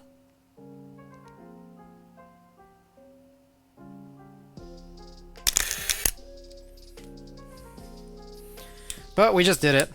And this is like literally probably one of the cheapest, worst boards I don't want to say worst, but one of the more ridiculous boards to have this sort of contemplation of.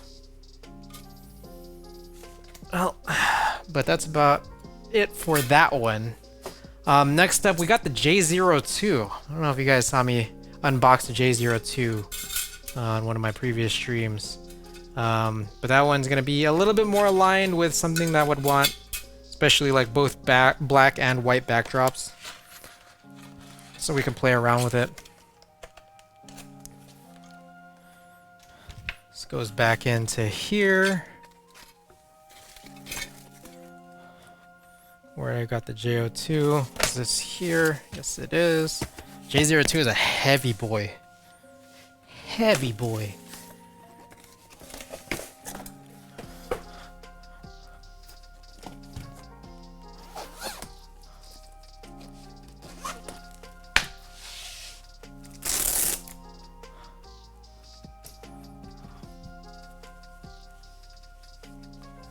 So this is actually, I think this is supposed to be gray. It's not black, but it is like pretty bright here.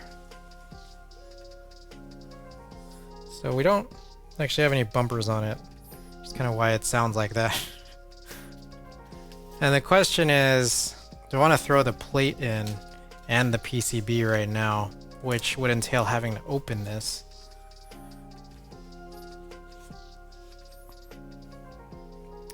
I guess we'll have to open it.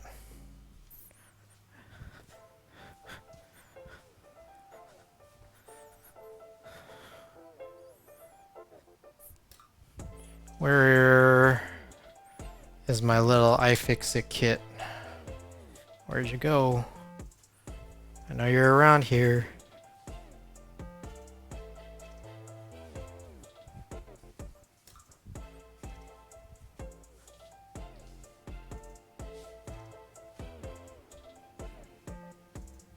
Give me a second, guys. I'm trying to figure out how to get this open, which entails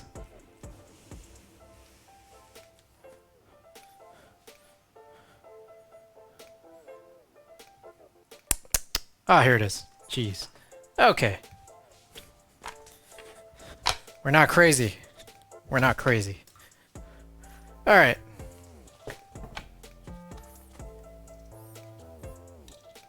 So I haven't actually tried opening this yet. Let's take a look. First look at the J02. I'm gonna work to eventually build this.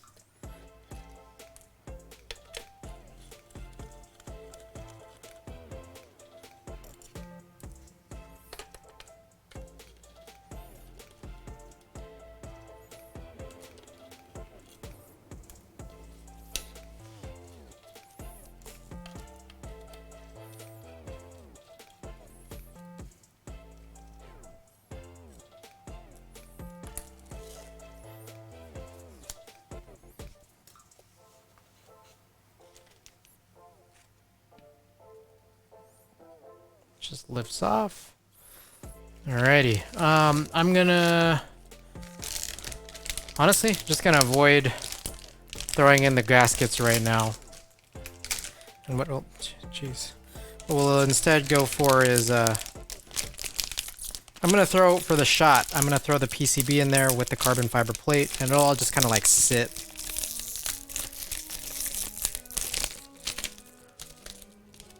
Take a look at this PCB, by the way. I kind of wished like I had an opportunity to get another PCB for it. It's a bummer that I wasn't able to. Just throw this in right here for now. Yeah. Very cool. This is like the first really well done. Oh wow. I kind of feel like you need the gaskets in order for this to not just feel so ridiculous.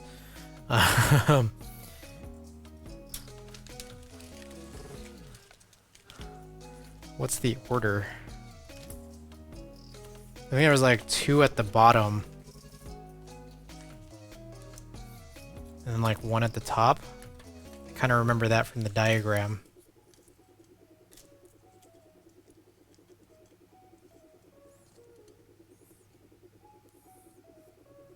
This gasket's like all warped.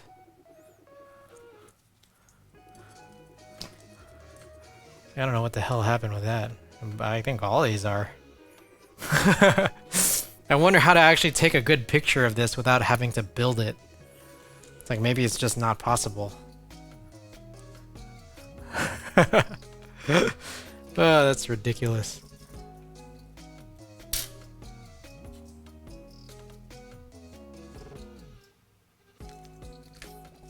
You might actually have to probably stick it on.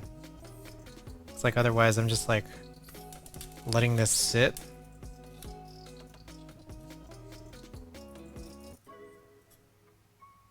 And have this in the right direction. I believe I do.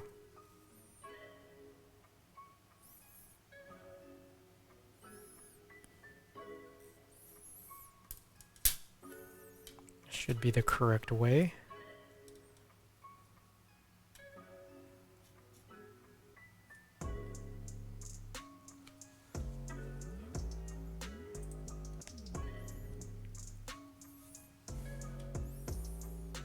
I feel like part of me feels like Mr. J and team would probably be rolling over their graves watching me trying to throw in a plate and PCB with no gasket into this. Alright, I'm just gonna put it back together. No plate, nothing. This is just a little too ridiculous for me. Alright.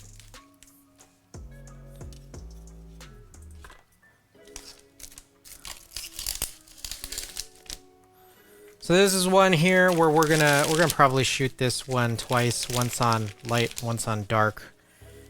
Just because this is like too interesting of a keyboard to not do that. Have a couple of shots of on this roll. And so, like mentioned earlier, we're trying to run quickly through this stream, but that is very clearly not happening. Screw this back together. We'll have just like an empty board for now.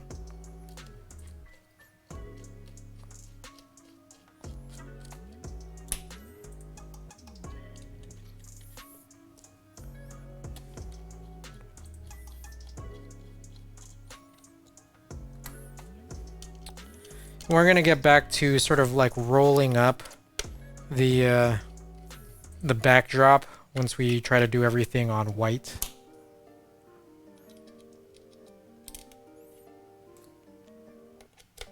And if there's any extra exposures left over, I mean, I could keep trying to shoot these photos like this, or I could do keyboards I've already shot, but just with black backdrops. Alright. Back down here, real quiet, real soft. We don't have any bumpers on the bottom yet.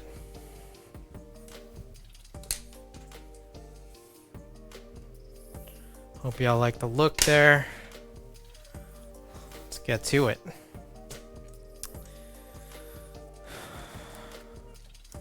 Nice little pen rail situation going on. Maybe we'll move that a little bit.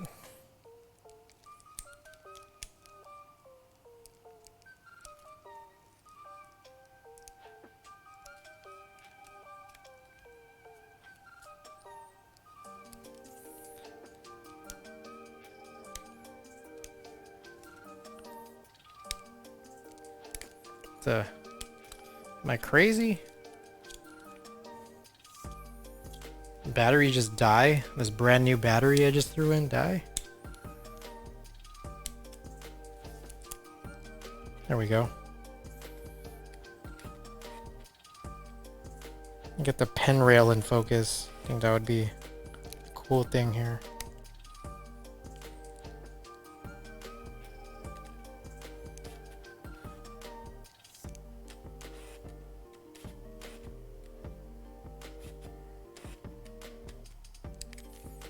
Shift this over just a little bit. And also downwards.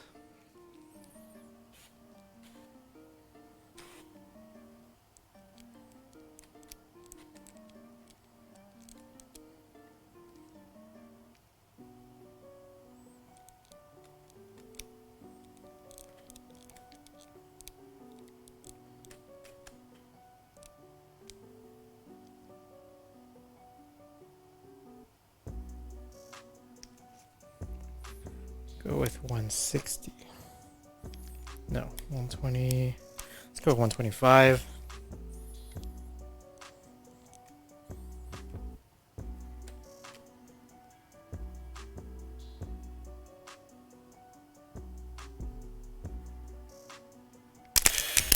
Alrighty. Next on the list. Is this a second J02? No. This is just a J02, the one that I had purchased previously. Gray. It is a gray. Okay. We're gonna just sort of put this back. We know we want to shoot this again on a white backdrop, so stow this away on the side here. Okay. Alright, the next one, the Real Force, the 23UB. I want to shoot this again because I think that the shot that I currently have on my collection page, I don't like how I shot the whole thing with the wire in view. I think that was a mistake. So, 23UB, back in action. Oh, I thought it was black. It's like the pictures make it look really, really dark, but like as I'm looking at it right now, like as I looked at it when I first got it, and now it's like, it's not that dark. Like I thought it would be much, much darker.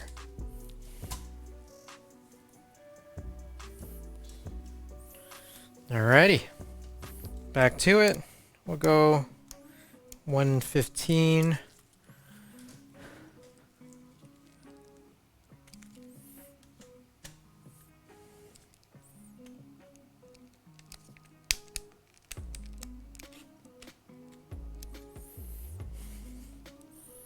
This one I feel like we can kind of go closer.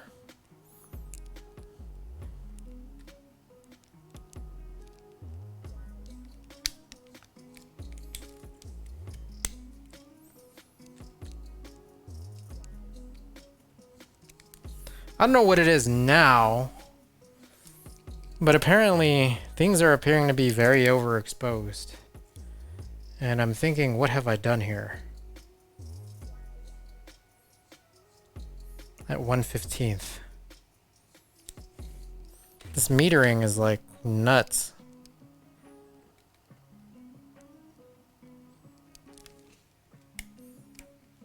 What has happened?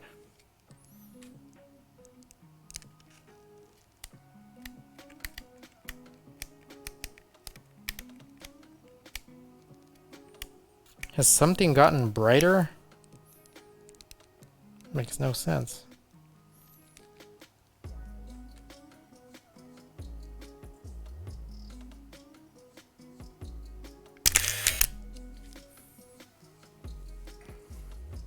All right.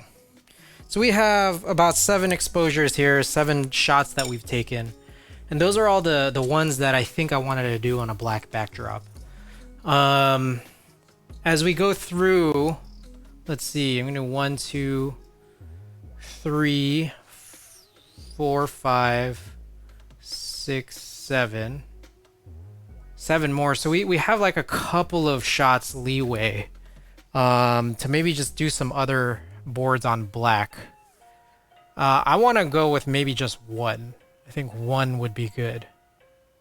Because I think that if I can do my K-Mac again, I could maybe get the green to show up better on the BSP set. So let's just go with the K-Mac. We'll do the K-Mac once. The K-Mac LE.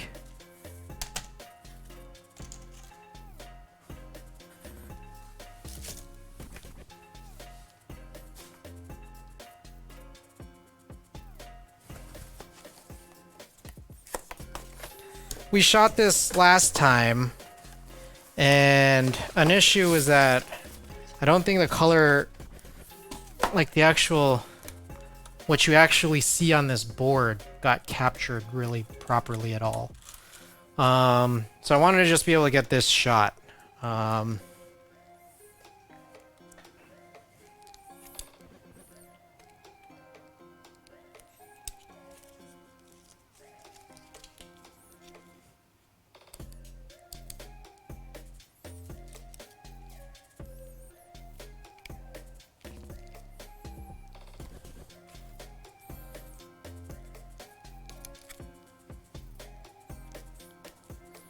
So minimum focus distance on this lens, pretty high.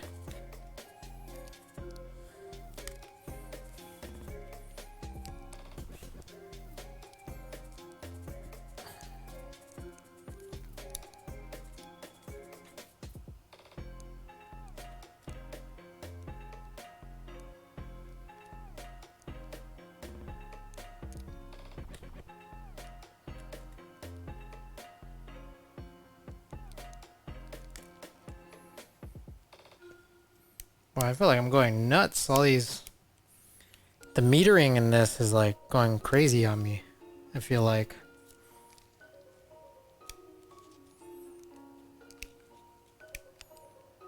For some reason, things seemed way darker earlier.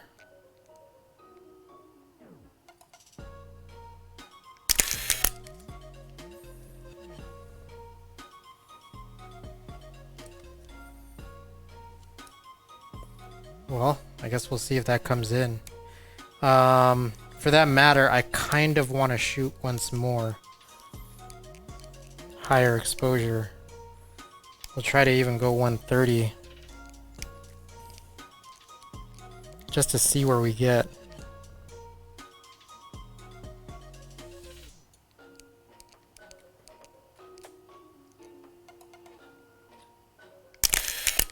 Okay. We have about 6 shots left. We got the Alps Party.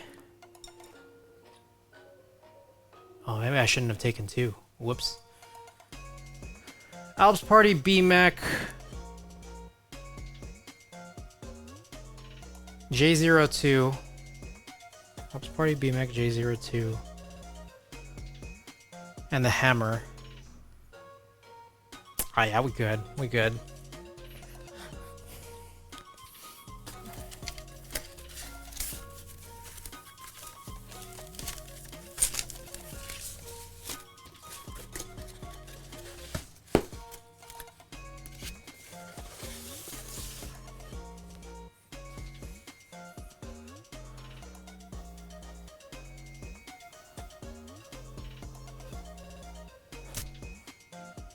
Alps Party. Where throw the Alps Party?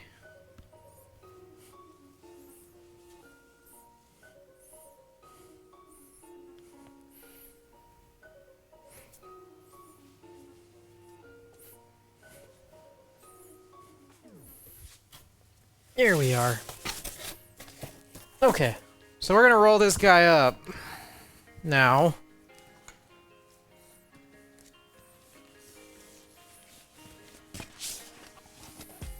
We might do one more shot of that K-Mac, like on the white backdrop too. So we might have 3 shots of K-Mac.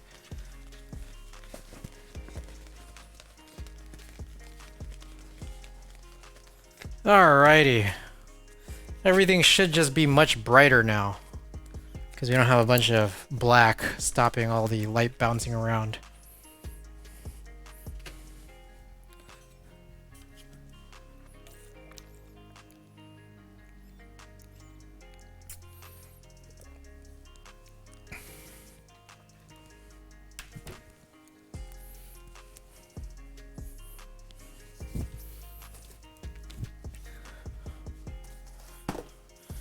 I'm gonna try to clean down this counter one more time. Feels like this black vinyl makes a little bit of a mess.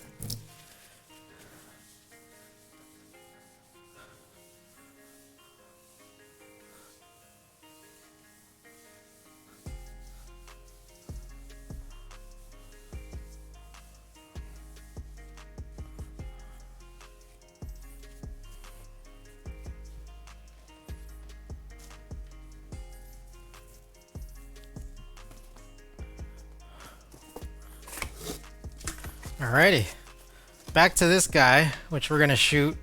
We're definitely gonna shoot down again in the future. We have the PETG plate. PETG plate with man, I need to dry this off. The blue PCB that you could see peek right under it.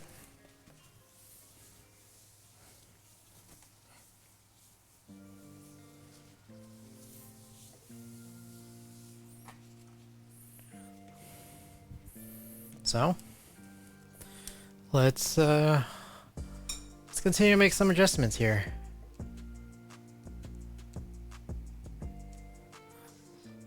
So y'all see it. This right here is one. Oh, whoops, wrong adjustment.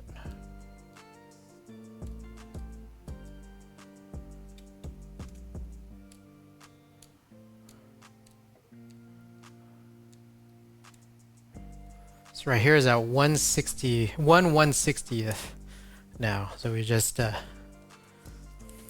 pull this up a bit. So we're staying at F20, but maybe we can also go up to F28 so we could get a little bit more going on there. Now I kind of want to switch it up just a little bit.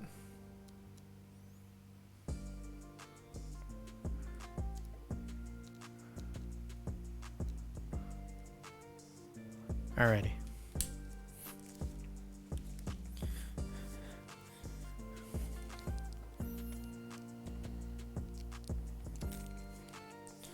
So we'll pull this up to 125.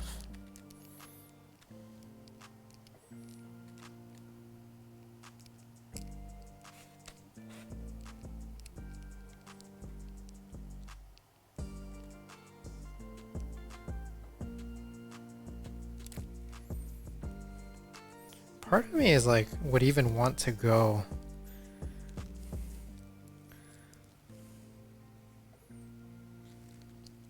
Give me a second, I want to try a few things here.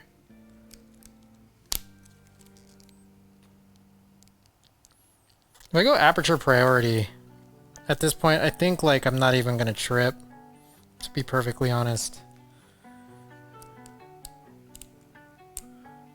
Can't even go to -2/3 of a stop. So it is telling me like 250.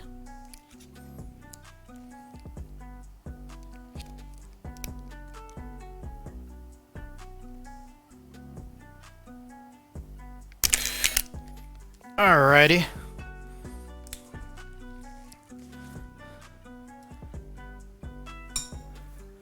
Oh, Moon Operator, you opened the third package. Alright, the third package, I did see that earlier, but I mentioned much earlier, if anyone was going to redeem that third package, it would be at the very, very end of the stream. So, just wanted to give that alert there. Okay, so now we have this second round of this Alps Party shot. We're gonna get in, obviously, one more once we get that plate in and do the build. BMech. Alright, we can bring the BMech back, guys.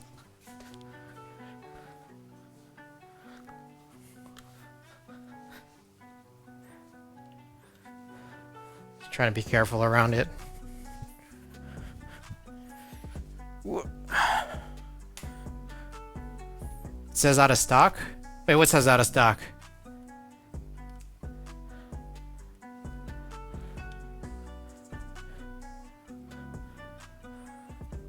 Which item?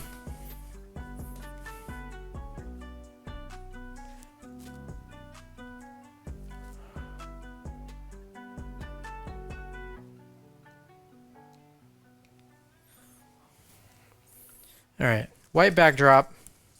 I'll stay at aperture priority. We can just go and handle it this way.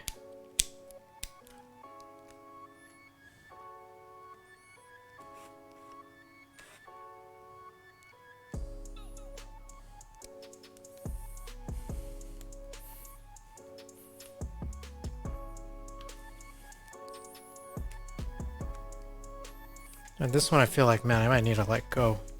Way up, way far back.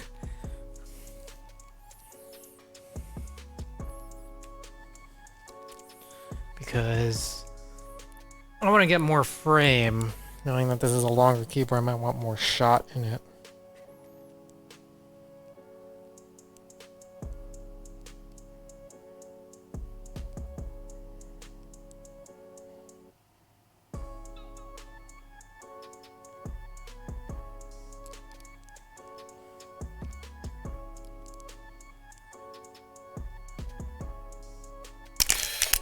Alrighty. Blue and purple combo is nice. Yeah. We were working on this a little bit earlier. I've been trying to figure out what to do here. I ended up buying classic blue space bars, and then I had Ada buy another set of it to kind of circumvent Novel Keys thing of only allowing you to buy one. I don't have two for VOC. Also, they don't have a double LSB on that either on VOC, so we're running VOC for a while. But then I thought, like, well, Ada hasn't received it yet, so but we are still trying to do this stream tonight. So what I opted to instead was to, like, hey, I've never seen someone split key sets on a ergo split before, so why the hell not, you know? Why the hell not? Well, that would look real nice with, like, Peach Blossom or something. That would look real nice. Classic blue with Peach Blossom. Alright, J02. Time to bring back J02. Gotta be real careful with it. It's got no bump-ons on the bottom yet.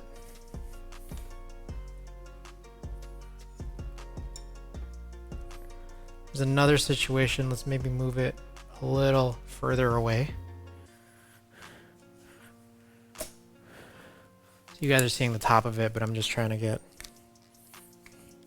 do good here. Monotone kits are nice. Yeah. Agree wholeheartedly. I need to come in a little closer.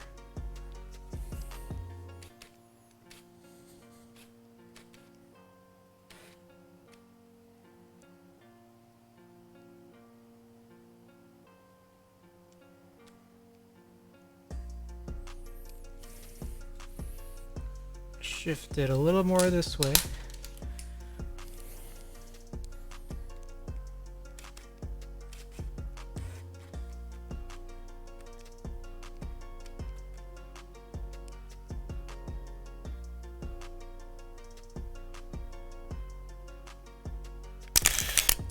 Alrighty.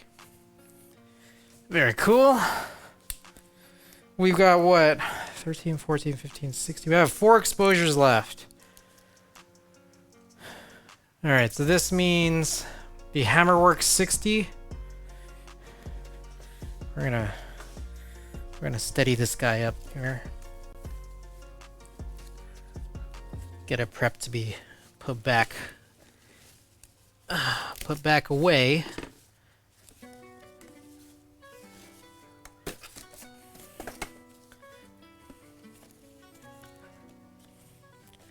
Give me a second, guys.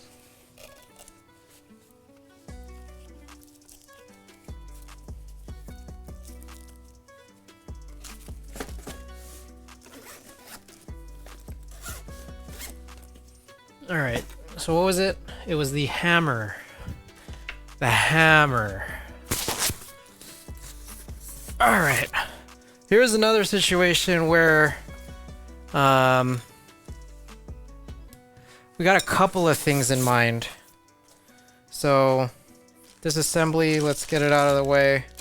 We're gonna do a similar thing as before, where we throw this down. And we could do one of many things here, actually. We could do the Alps, one of the Alps plates, or perhaps we could do something a little different. We could do another one of those extra plates as well, provided that I can find it in this giant mess that I've made here.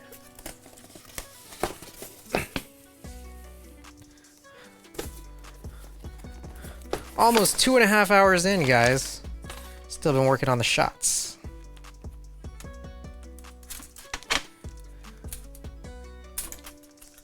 Alright, so here is, I believe, one of the Alps plates.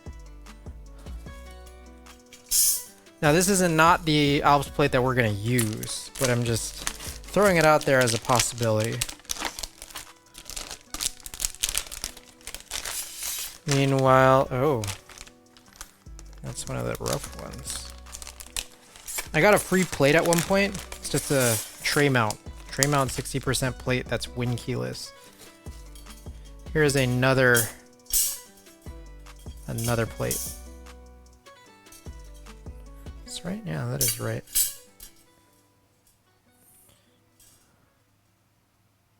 So what the heck happened here? I flipped it. That's what happened. There we go.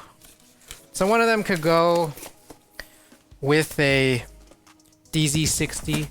Another one can go with a separate DZ60 Keep Me Up Alps.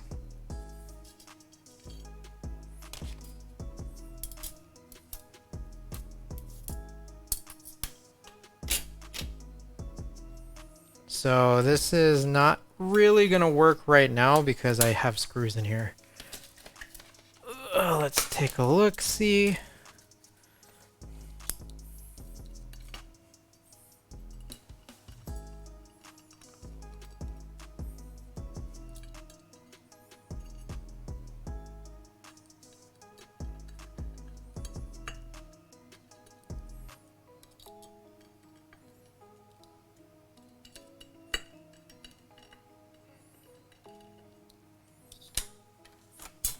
Alright. Now with that out of the way,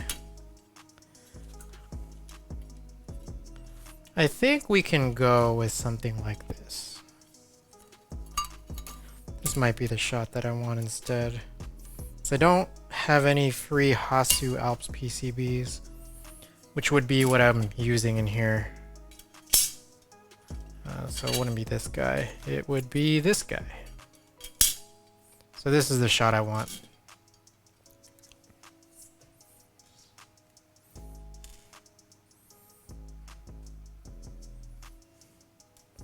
I go find another. Actually, I don't think I need it.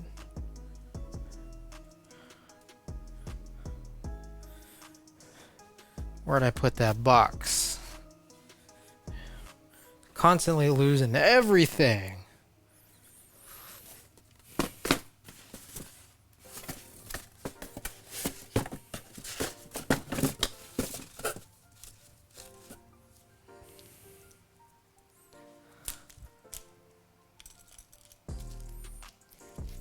Another one of these times here where I say I just got a single roll, a little photos to shoot, ends up taking like most of the stream, as per usual. But thank you guys so much for being here tonight. Appreciate that. Okay. Oops. Let's get this shot ready to go. It's right here, the Hammer 60.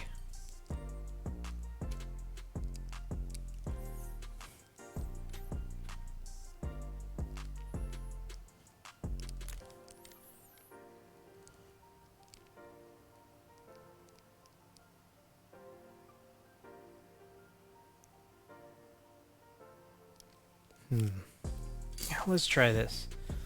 We appreciate your streams, they're always fun. Thank you. Thank you.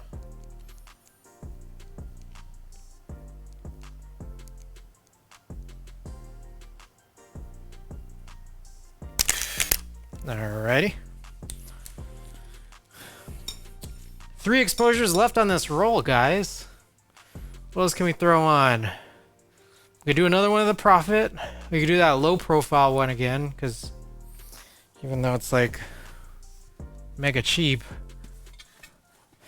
I don't know how well it'll do on that black background necessarily. I don't know how any of these will do on the black background, so let's throw it down again. Prophet, we're gonna need to do the Prophet. And we're gonna try the Infinity again for sure. It was the Prophet that was black? Yeah, yeah. The Prophet was black, yeah. That's probably where the confusion was.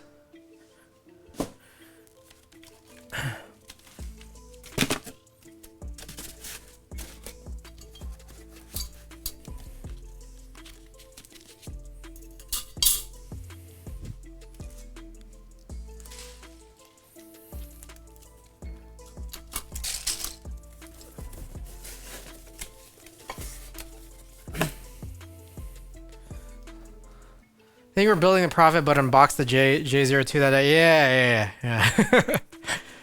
Okay, let's see. How many did I throw on black that I haven't shot yet? So I only have 3 exposures left, but I think there's like 4 non-black ones, or 4 black ones that I did earlier. We did the HHKBBT, we did the Infinity, we did the Prophet, and we did the 23 UB. And we did the KBD fans low profile. So we actually did 5 that we haven't shot on white yet. So I think that was kind of an issue, but I say whatever.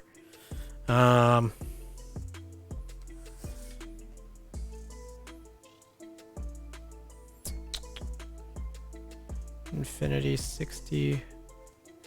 I'm kind of thinking the Infinity 60 would be a choice here. The KBD fans low profile. Are you shooting each with black and white backdrops? Yeah.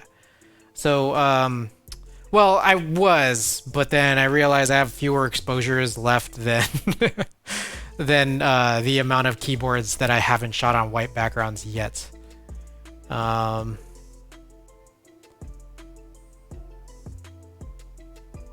I guess I could do the ones that I haven't shot at all before. Like the Infinity I could just do again another time.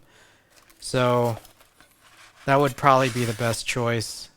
So we're going to go with this guy. Then we're going to do the Prophet. And then we're going to do the HHKBBT. I think those are the three choices there.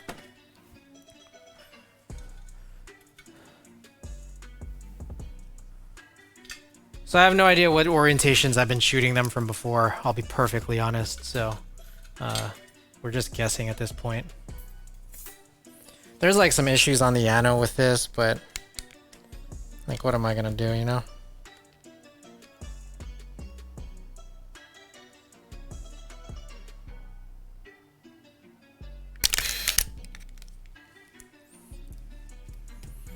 I think I was off center on that.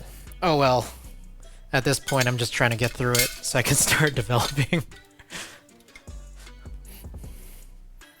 The box. There it is.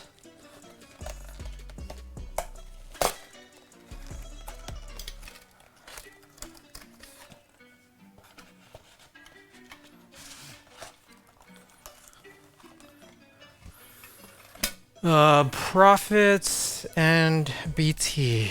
Okay. Yeah.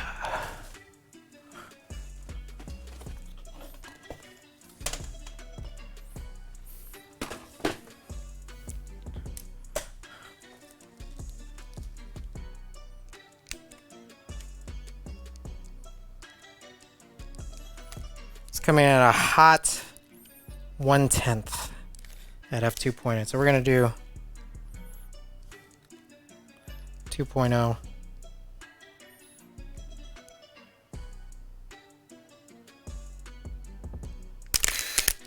Alrighty. One more, guys.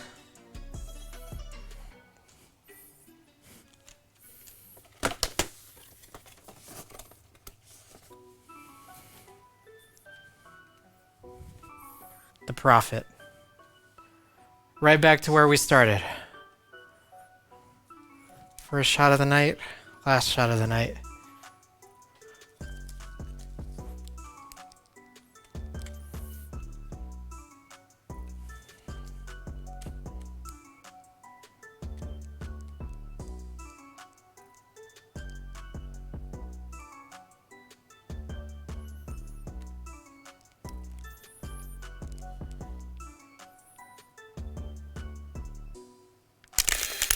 There we go.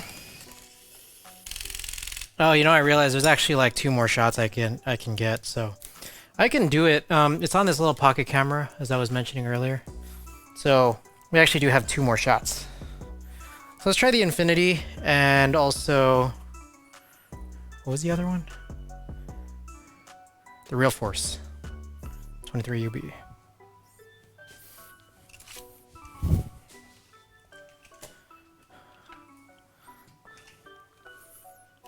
It's crazy how light this Prophet is. It's really surprising. Whew.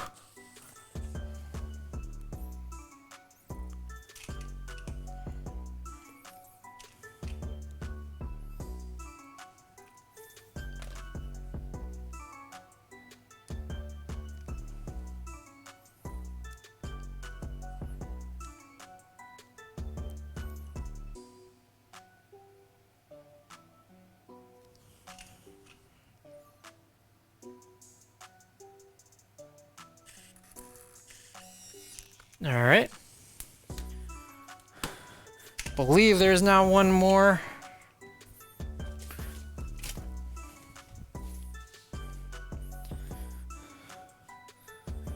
$23 UB. This guy.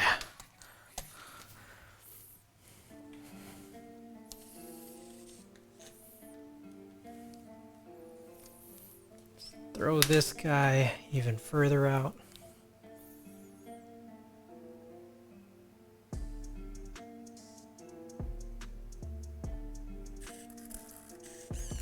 Perfect. All right. Finish the rolls, guys. All right, so I'm gonna go wash my hands. My hands feel really sticky. It's been hot in California lately. Even up here in the Bay Area, warmer climate than I'm typically used to.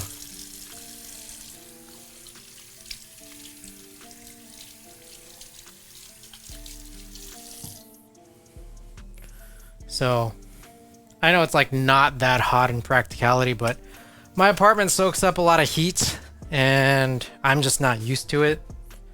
It's not really acclimated, but we're good. Alrighty. Check it out, guys.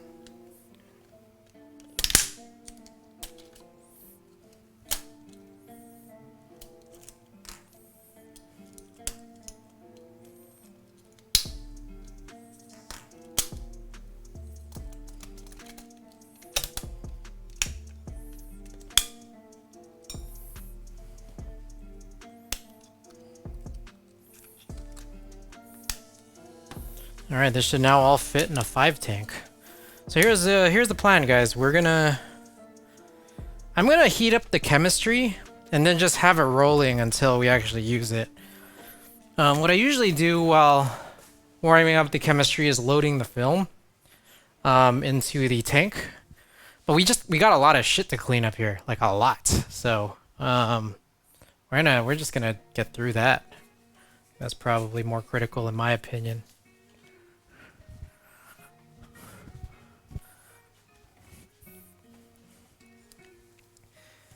"808 Cowbell, welcome back." Yep, we are just in time. We're just getting a little bit cleaned up here. I'm gonna get this guy. Okay, well, that's fine. All right, so here's what we're gonna do. We're gonna pull all this out. I'm also realizing I still have the 35 overhead. Give me a second, guys. We're gonna switch out the lens here so you guys can get a little better vantage point of what it is that I'm doing.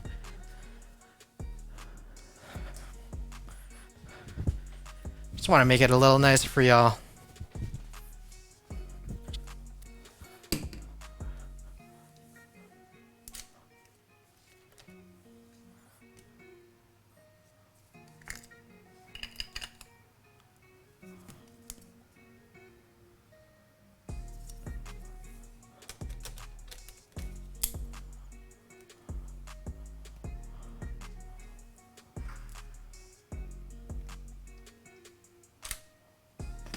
Try this. Oh. Would help. That's not there. I realized the entire stream I was doing a 35 overhead. So now we're at my 1735 at 17. So now we have a little wider angle of everything. And I apologize if you guys wanted to have seen more of my space here. But well, here we are now. Okay. Let's move some of this food out of the way.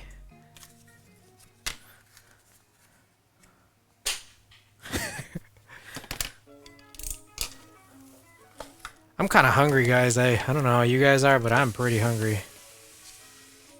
But we don't eat till we're done. All right. Here's my little tank here. Or my little container here. We got the sous vide. We got developer and the Blix. So what we do is we pull the hose out of this sink. Let's just start filling it up here with hot water. So as that's filling up with water, I can begin trying to clean up. It'll be, you know, a few seconds here. A few seconds of cleanup that we're looking for. We'll slowly start to throw things back up here. What are we cooking today? Oh, we're cooking up a little photo film. Ain't that right? So...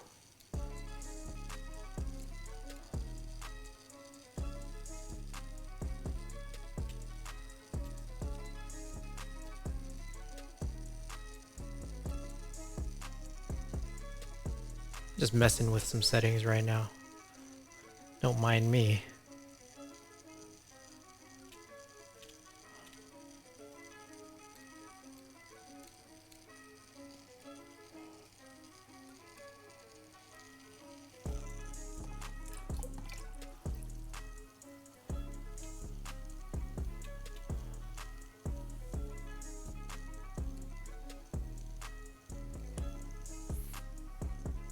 Alright, a little higher of an ISO, wider, or less wide aperture. Just seeing what we can get here. You can get this a little bit more, or a little bit more in focus. Alright, so we filled this up kind of sufficiently, and in that time I threw back one keyboard. So, not as easy to push or carry anymore, so I'm just going to push it all the way back to the spot it was before.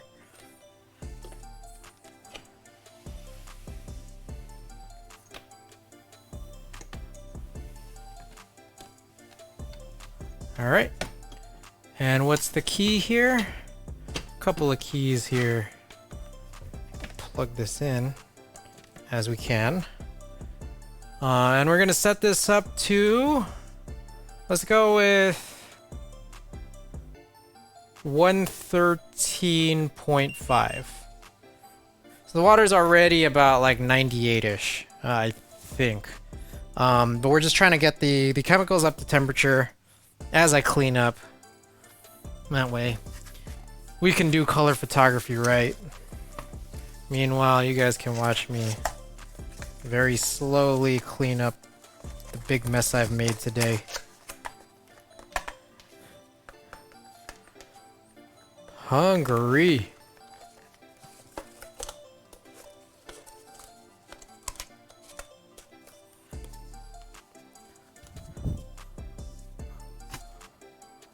Goes up here.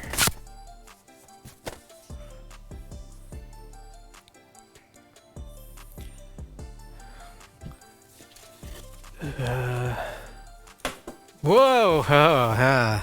There's no address on there. I'm just realizing. The guy who sold it to me sold me the original box. I just freaked out because I saw the shipping label as soon as I threw it in there. What you will see is the original seller's zip code, I guess. If you want to go back and try to reverse docs, I guess. We should be good. Ugh. He ripped all the info off.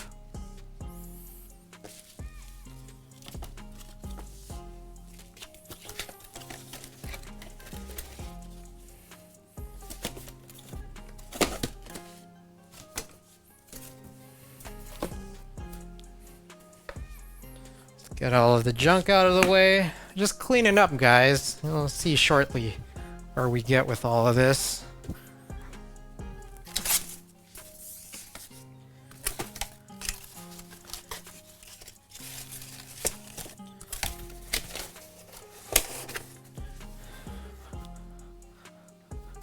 Infinity. Gotta go back in place here.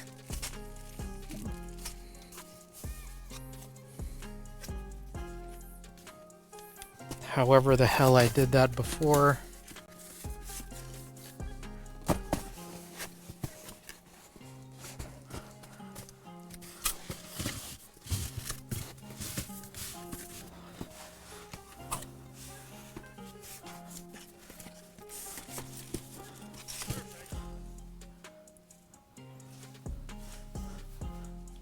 See, K-Mac and this weird extra thing.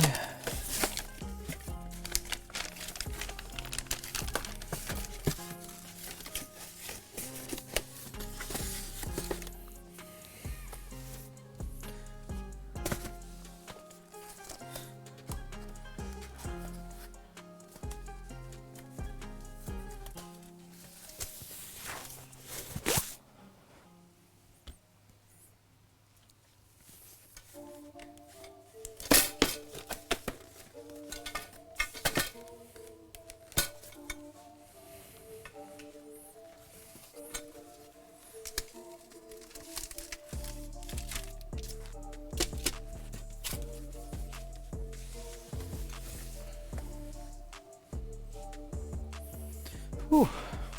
Warm out here, guys.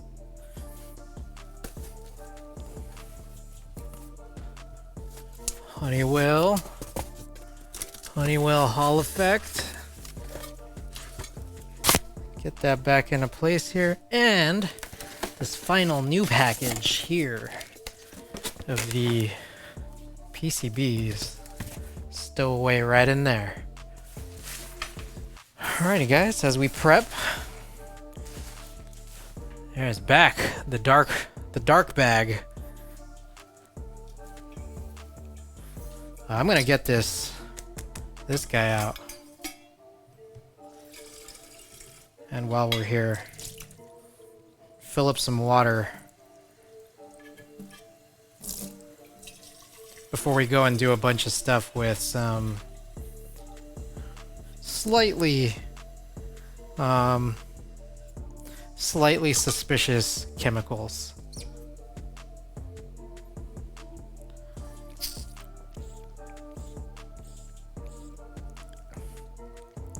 All right, how to move this? Just lift it up like this and act like everything is all right. Oh, knock that up a little bit. All right. That is out of the way now. And now we got a little more breathing room. Real good. Real good.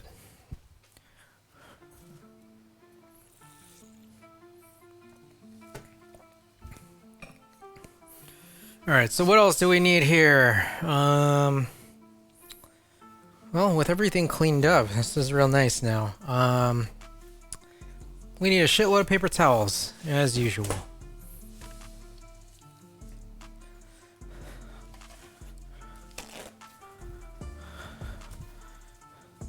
So bring out the funnels. We got a few funnels here. We also got the thermometers. You gotta get the little meat thermometers. I'm gonna throw one into the developer just so we can see what the temperature is. The first guy that we're gonna be able to use tonight. Got the big old tank. Got the tank right here. How many reels we got on the tank? We got 5 reels. We're not gonna need all 5. We'll put one away for now. You take the 4th reel, open it up, and then enlarge it so that it'll fit 120 instead. 35 millimeter, 120.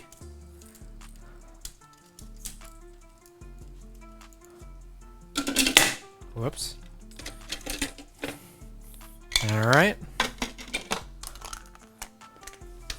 Gotta go grab some gloves. Gotta have gloves.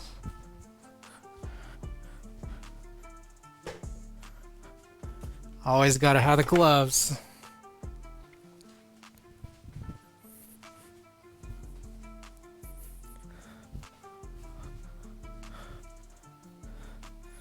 I'll wipe this down just a little bit.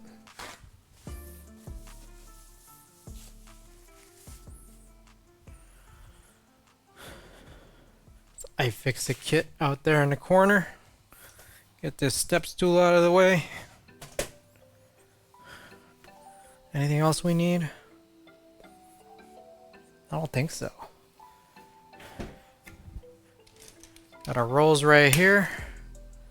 Oh, we need to go grab a pair of scissors. And we gotta grab the bottle opener.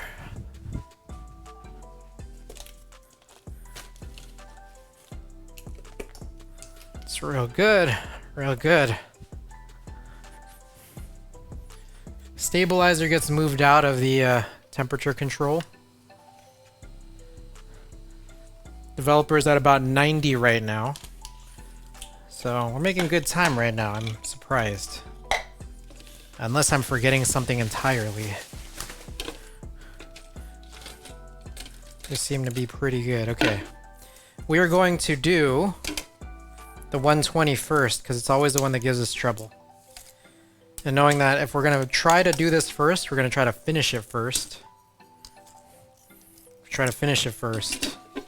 Then we can assess timing for dealing with the temperature controlled chemistry over there. It doesn't need the scissors or the bottle opener. Close this up. One side. Double bag the other side. Keep it extra light safe. Flip this around for the arms. Put the gloves on. And then we rage when we can't figure out how to get it onto the reel. Alright. Everything done blind for anyone who hasn't developed 35mm photo film or seen it be developed. The idea is to move the film off of the original roll in a light safe environment, such as this blind one I'm going through right now. And then move it onto these plastic reels that you see to the left of your screen. So, I'll talk it out right now. Pulled off a little stick tab on the film, and now I'm trying to take off the wrapping paper from the film until I could feel the seam, that edge of the actual photo film. I got these gloves on, so once I could feel that edge of that film, I'm gonna pry it off the paper, and I'm just gonna like unravel it. Question is, do I want to unravel it entirely? I think so. I'm gonna do it. Forgot what we've done last time, but we're just gonna go and do it this way. So I have the roll of film in my left hand as I'm unraveling it from the paper on this original roll. And once I get to the very end, there's a sticker. So I'm trying to get the sticker off.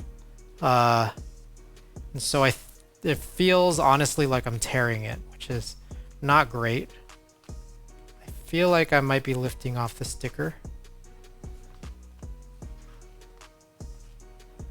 I think that it is off.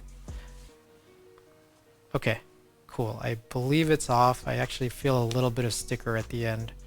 I'm gonna try to pull my glove off and actually take off that latter portion of the sticker, just because I don't want that to be, you know, like influencing the chemistry in any way.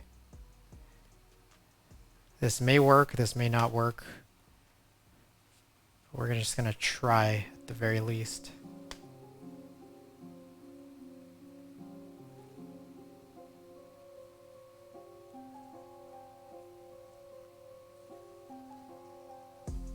Alright, it is off. Just stuck it onto the edge of the actual tank, so I know that I can just peel it off later instead of leaving it in the dark bag. Meanwhile, I'm going to put this glove back on.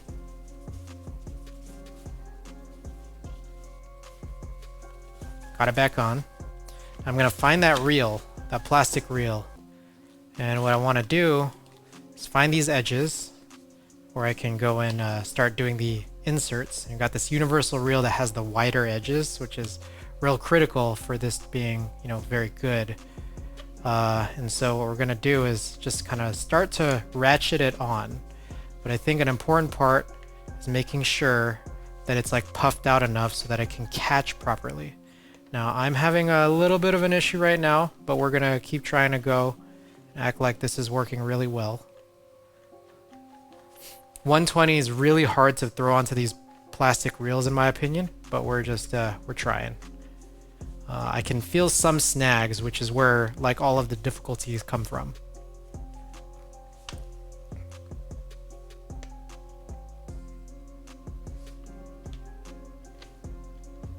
So part of me thinks that maybe it would have behooved me to not take it off of the original roll in plastic until I got to the, you know, end where I was trying to do that sort of rip off. We're trying to just ratchet it in as we normally do. 35mm, really easy to do this on. 120, a lot more challenging. We're trying to get through it. Fortunately, it's the first one. We wanted it to be the first one, get the hard stuff out of the way first.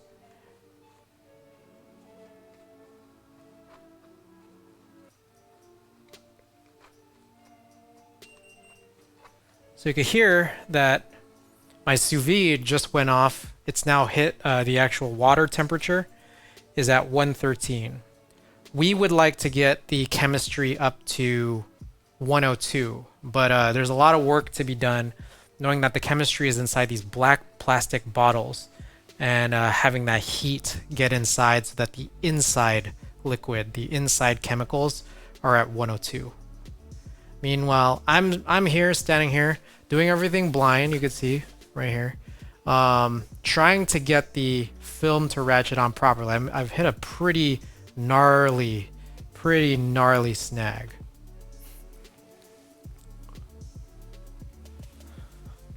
So we're struggling a little bit, in all honesty, but we're just trying to get through.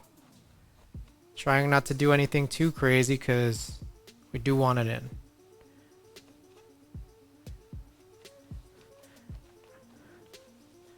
Trying to keep my cool here. Sometimes I get really upset. Just throwing this out there. XV Keebs. I don't know if XV Keebs still around. XV Keebs came by a little bit earlier. XV Keebs, my 400th follower. Now I know that some people can unfollow. Number will go back down, but the first time I've seen 400 followers to this channel. Shouts out XV Keebs and shouts out to the community. Struggling, trying to take it real slow here. Hit a pretty gnarly snag, but kind of slipped it through. Breaking through here. Nice breakthrough. We got it through. We got it through, guys. Hey, not too bad, not too bad. All right, so we put that roll or that reel back onto that big center spoke. Throw it into the tank. Grab the cover here and close it up. It is now light safe. Once you hear that click, there it is. Little click right there, light safe. Pull my hands out now. Pull the gloves off because damn, it is like hot and sweaty in here. Open this up. We now have at the bottom of this tank the 120 roll of film we just shot in order to get all these keyboard shots. There's a little bit of tape here, a little sticker at the end, and here is the paper along the plastic reel. Y'all can see that. Very cool, very cool.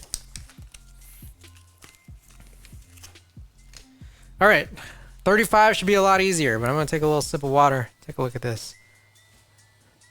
It's nearing about 100 right now.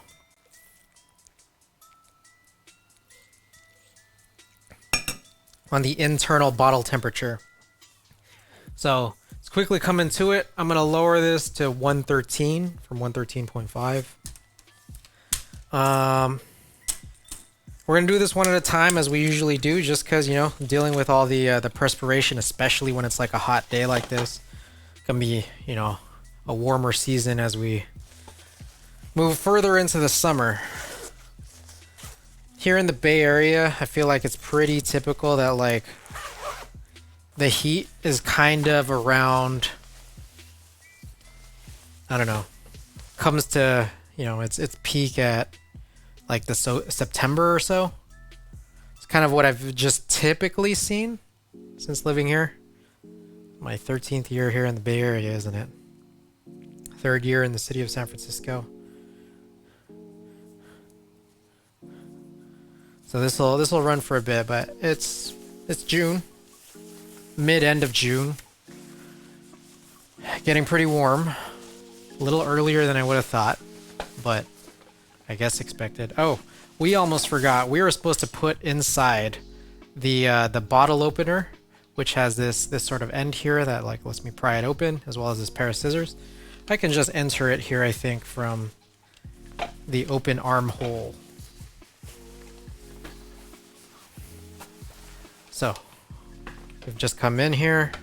So what I'm going to do is I'm going to take that bottle opener, and from the bottom of the roll canister, I'm just going to pry off the top.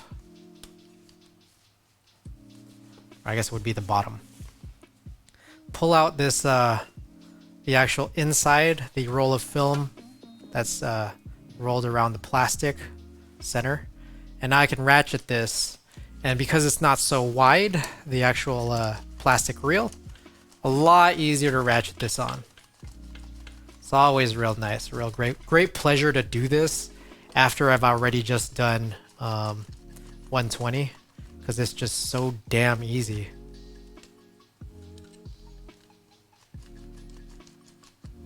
Alright, I get to the very end, and the film is like attached to the reel in a very, very attached way, so I usually just make a little cut with the scissors blind. And then I ratchet it on a little bit more, just to make sure it's like past the entry point of the reel. Open the tank back up, and then just push it through that spoke. Close that tank back up. And so now, that is light safe. 2 rolls inside of it now. 2 more to go. But fortunately, we got the hard part out of the way. This is the pried off cap from the roll canister. I don't know if y'all can see that super well.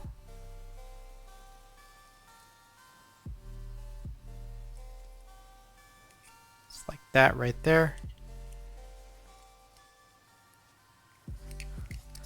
Just throw that trash off to the side there. Continue along. Oh, here's that cut end of the middle here. So this is, I guess this is Kodak Gold 400. You get this, or GC 400. You get this like white sticker thing. So hopefully, I was trying to avoid it on the previous one, but like trying to get things that aren't film out of there. Sometimes a little bit of a challenge, but hey, it's what it is. Just because I don't want to contaminate or mess with any of it. So the chemistry at least. So I see it slowly rising. The chemistry is like almost pretty much at 102. So I'm gonna lower the sous vide down now to let's go 109.5. Typically, I like running it at 108 when it's at 102. The actual sous vide temperature, because that's how I know best that it can handle or keep and retain the chemistry at 102. But it's still approaching there. Still, it's really close now, but it's maybe about a half degree or so. Gonna pry this off. So my second roll here, I believe this is the Gold 200. Throwing this back onto the plastic reel blind.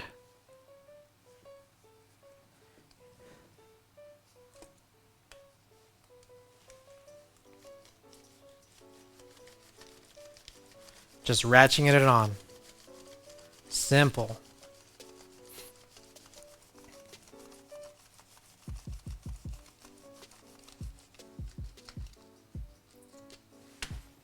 Okay. Got to the very end. A little cut at the very end. Ratchet it back on to make sure it's past the entryway. Open the tank up. Throw the reel into the center spoke. Close the tank back up. We got one more, guys. One more. Open this up. Open this up. Get a little air out. We got the 3 pieces of trash here. Just as we have been seeing. Oh. In case y'all want to see the goods. Here we go. Finally, last one. This is Olox. You guys might have seen Olox. He wanted this +2 is what he wrote. But let's go and check. Let's check to make sure what exactly he wanted. I gotta look at his form here. We're gonna throw the reel as well as the roll of film in there. Close this up. Spin it around. Enter my hands back in. And do this one last time. We got the can opener, or the bottle opener. The roll of film in my right hand. Pry that off. The little cap. Pull the film out. Find the plastic reel. We found the entry point. Insert this in. It's gonna be a little longer ratcheting because this is a 36 roll. Alright, it's through. Just ratcheting it up now.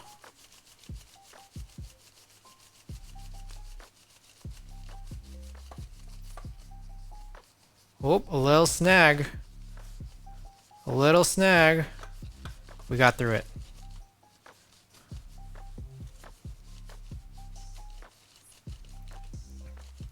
Alright, oh, there's still a lot more.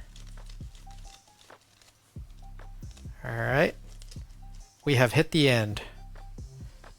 End of this last roll here. Grab the scissors. Where are the scissors? There they are.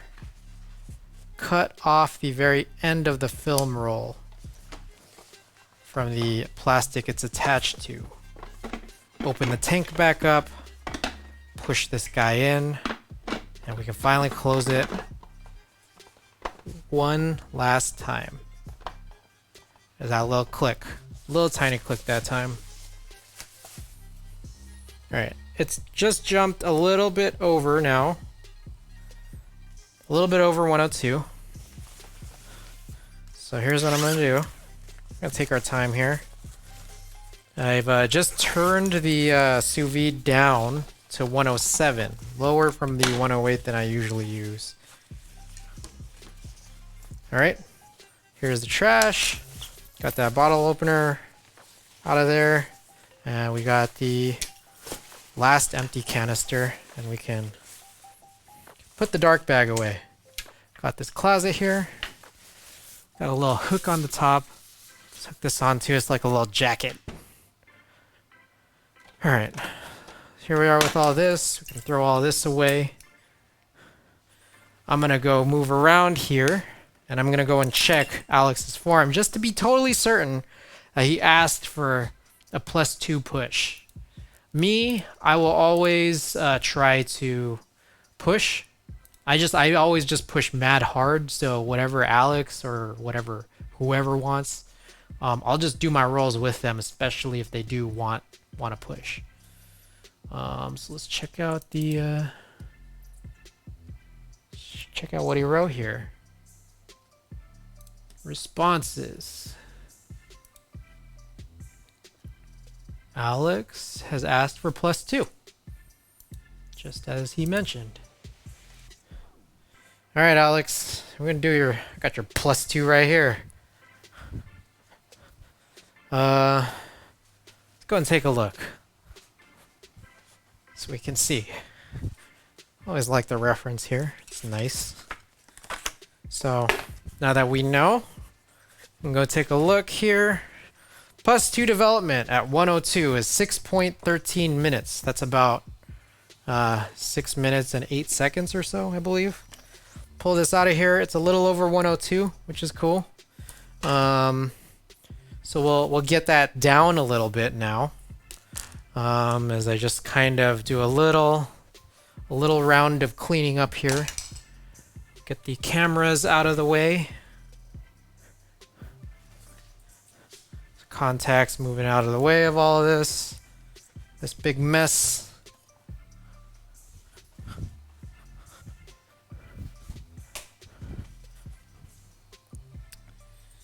All right, slowly moving down, but I think we can kind of just do it now.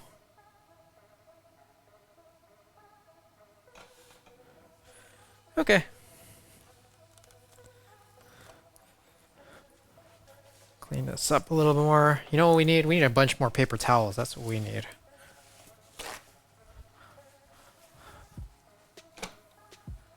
And this is just a water bottle. Pull this guy out. This is the fun guy right here.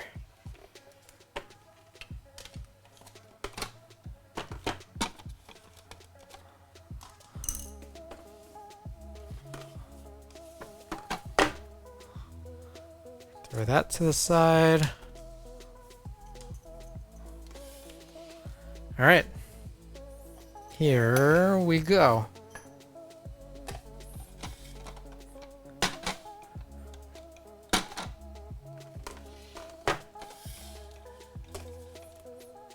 The poor guys.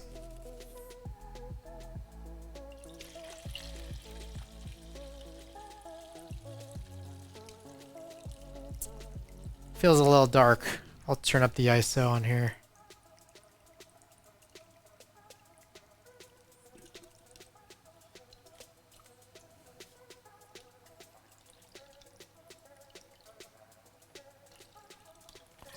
Alrighty, timer 6:08. Pretty full in there. Get all this air out. And what we do, just make sure it's real Loctite. You throw it on this guy, plugged into the wall, and it just spins. So we don't have to deal with our own manual agitation. Let's get this, let's change the aperture.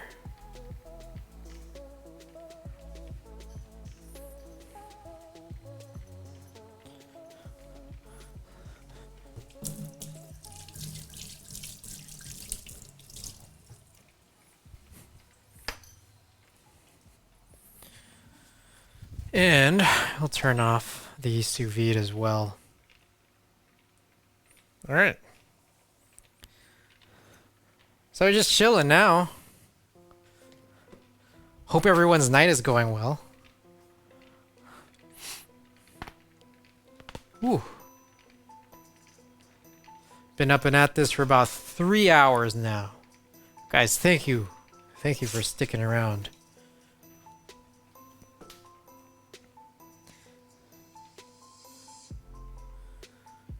Who's on right now? Twitch TV. Ooh, looks like, according to this thumbnail here, Scott is at Tim's right now. Tim be chilling. Basic is on doing a 7V stream. Janice doing a zigzag.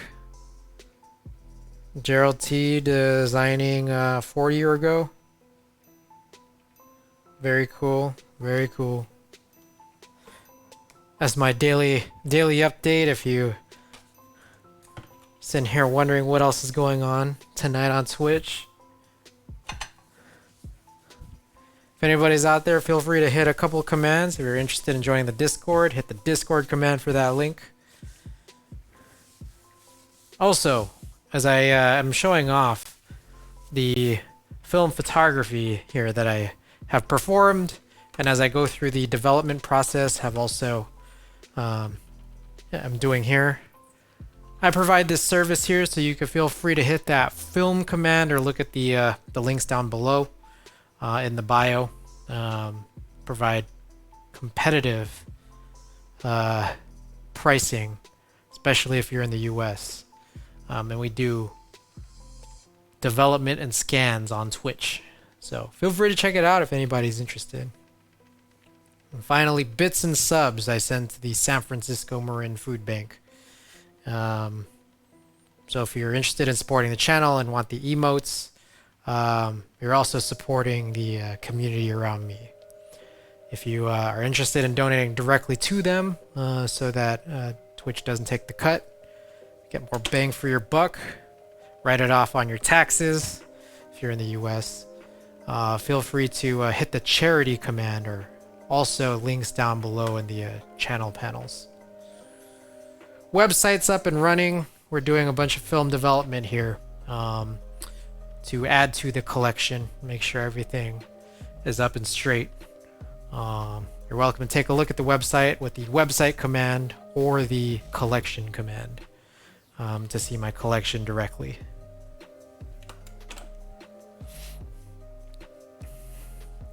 Got a million other commands as well for anybody interested in what else is going on.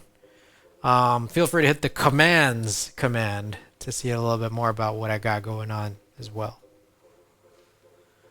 So we're just letting this spin here. We got about 2 minutes left. We could probably exit it out a little bit early. Just knowing that. It's kind of all sitting there for a little bit. We can get this funnel all set up here. Drink a little more water. Dehydrated here. Warmer climate today.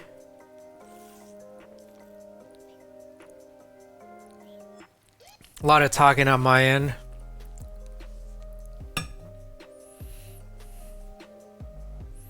Flip this back.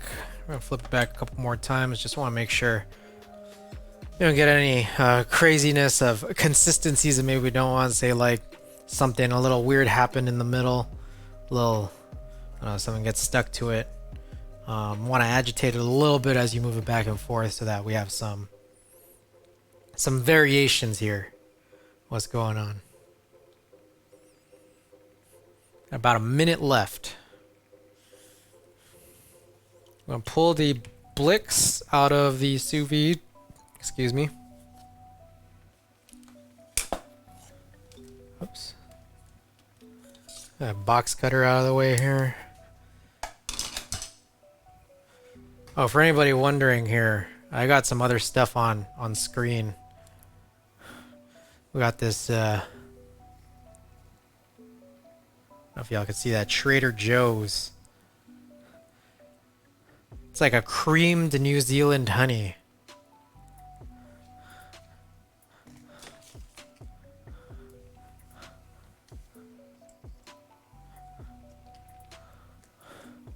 What else do I have on screen here? What do you guys see? It's a GeonWorks keycap that we were debating leaving or putting on the Prophet. Oh, there we go. Talk too much. Alright. Let's dump it straight out.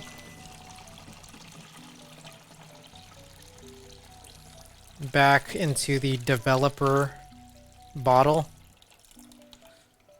What we want to do from here, take the Blix, just pour it right in here, is going to stop the development. I guess it's kind of similar to how you want to run your pasta in cold water to stop it from cooking. You want to put the Blix in here to stop the film from being developed. Just by, what remaining developer is in there. So this will cut it short. Alright. Probably punched in a lot in there. Gonna clear out this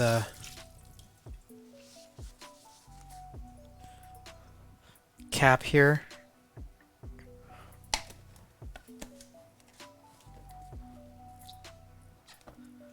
And set this timer.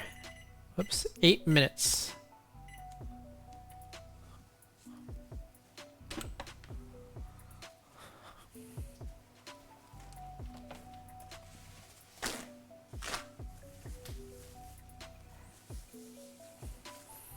gotten the bottle a little bit wet, or this tank a little bit wet, so I'm gonna just go here and clean this up. The outside of the tank. 8 minutes of chilling. I feel like I cleaned a little prematurely. But maybe there's a bit more cleaning to do here. Get all my ducks back in order. As you guys watch the hypnotic rotation here of the tank on this motor base.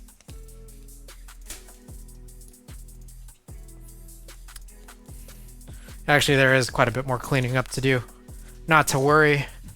We can walk around here in the back. You guys might not see me, but at least you'll see the running tank.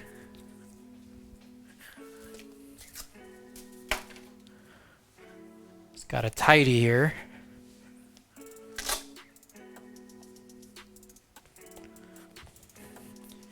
My T3 back into this little travel case, whatever you may call it.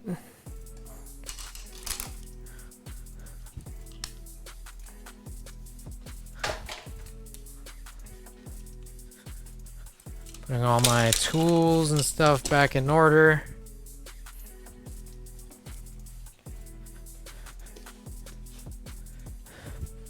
I fix it out of the way.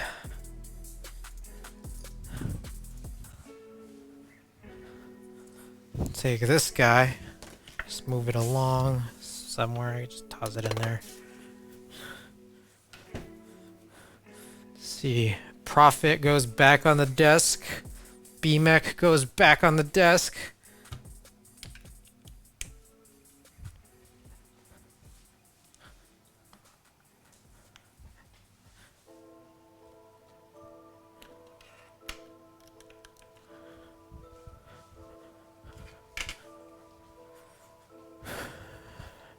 Alright, we're gonna turn this. All good. I'm gonna break down this screen stand.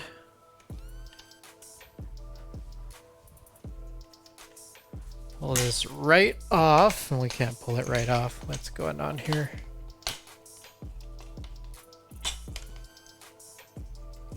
There we go. Pulled that right off. Shift this along. I normally keep all of my green screen stuff under the sofa. I don't know if anyone does that. I stopped using the green screen so much within like the last several months.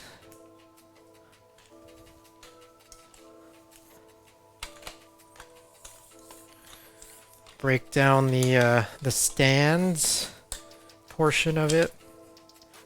Throw it right under.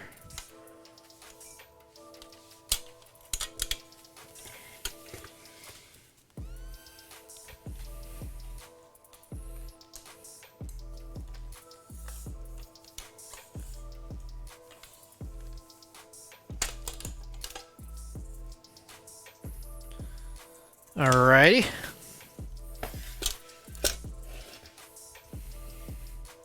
Just about all cleaned up here. Ooh, I do know, Moon Operator, I still owe you some package openings. Let's flip this around.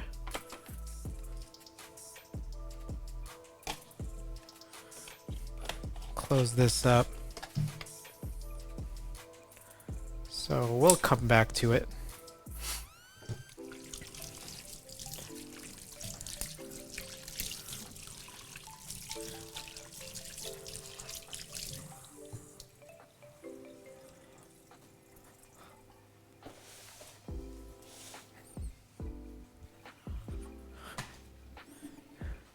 Get this set down here. We're gonna need this second thermometer. What we're gonna do with that is just kind of check out the temperature of running water because we're going to need to do a 102 or about 95 to 105 rinse, post Blix rinse.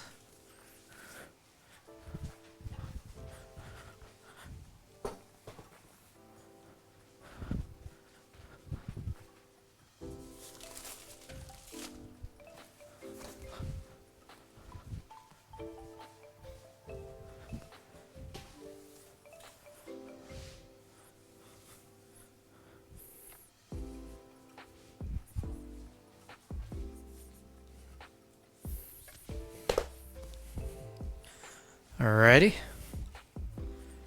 Oh, we clean up well, don't we? Clean up real well. Got about 2 minutes left. 2 minutes left on this little thing.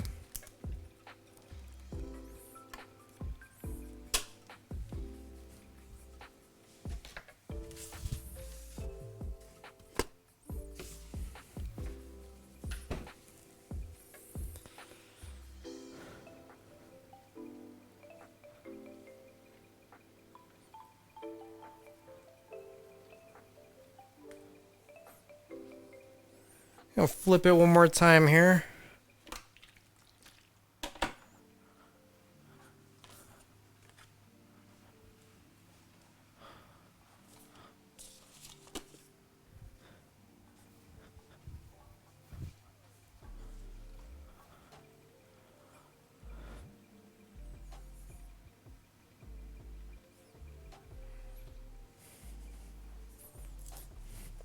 Cleaning up where I can. This is just about ending here.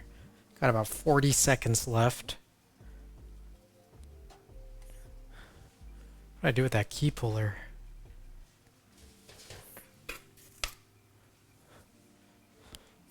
Missing key puller. It's got to be around here somewhere. I need more key pullers or key switch pullers. Keycap pullers. Boy, what did I do with it? It went somewhere.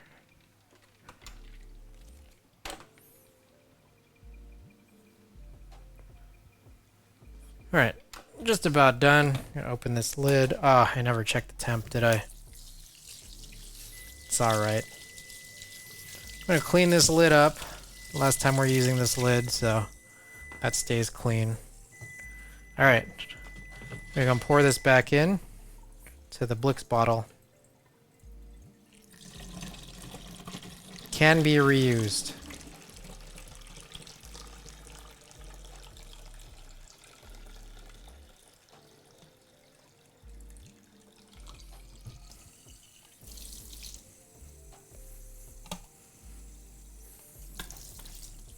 Alright, I'm gonna let that water run just a little bit. It's still kind of blixing right now until I really rinse it out.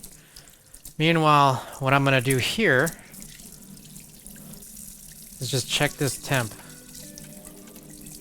Where are we at? If I see it hit 95, we're good to start punching it in. Looks like we're just about at 95 here. But I'm gonna keep the temperature going, or the thermometer on it, just because I don't want it to go over 105. It's just gonna be a little too much.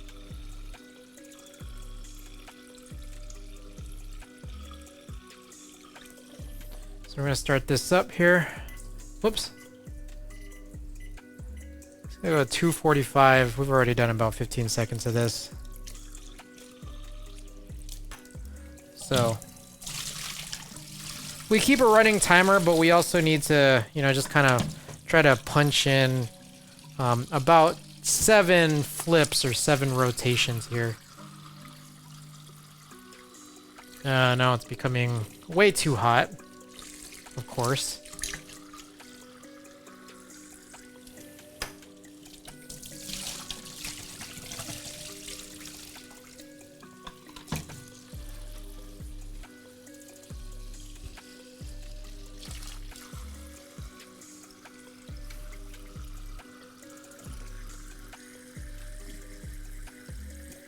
Alright, it's about 98, and that's our third flip.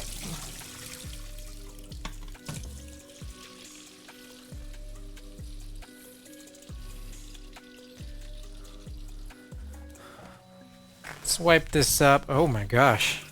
We got some bleach everywhere. My goodness, I'm glad I wore a black shirt. I don't know how badly this bleach is gonna show up. Is that number 4? I think that was number 4.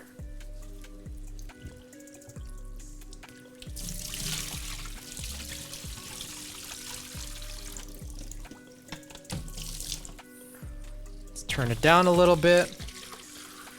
I'm gonna check temp again. The number 4 or number 5? I don't even know. But we still got about a minute. Let's just call it number 5. Let me get like 2 more in this time.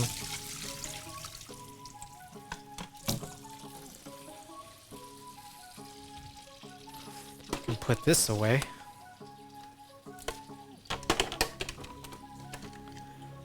We can also move this guy in case you guys want to see more what's going on this aspect.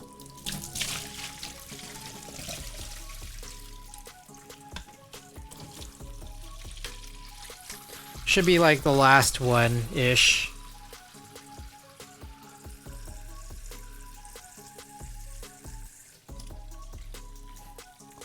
So keep running water going for about another 20 seconds. It should be good.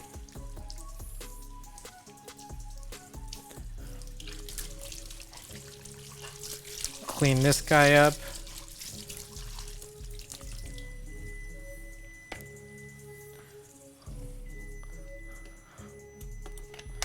Okay, it's kind of just soaking in there right now. We're gonna pour this out.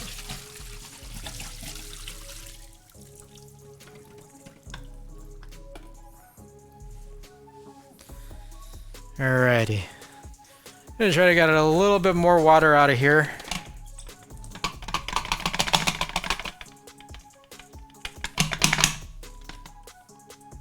Okay. Cool.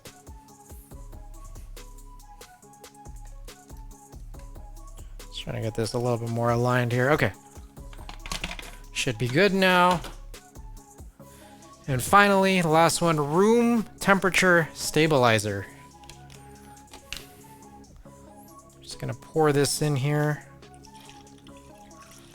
Actually, I'm realizing now I could have spent some time cleaning up the top.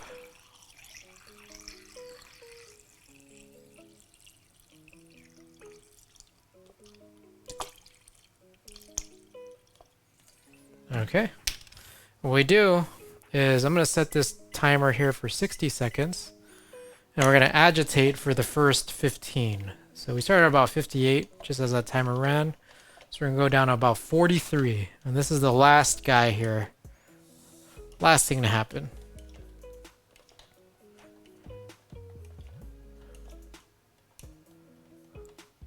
Okay. Good there. And matter of fact, while we are waiting, we can also pull the top off.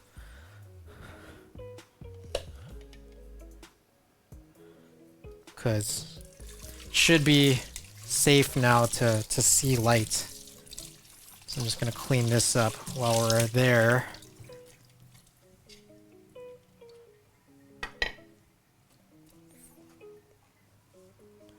I'm going to take this guy into the sink. It's coming to a close here. Now.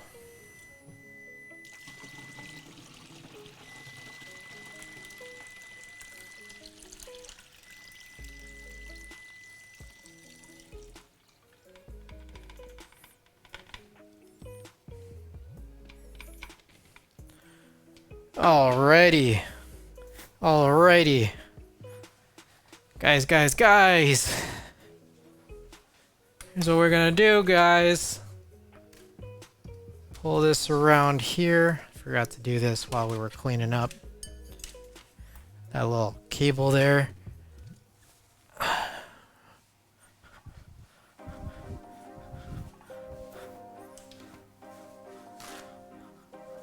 Alright guys, y'all ready for this? Check this out.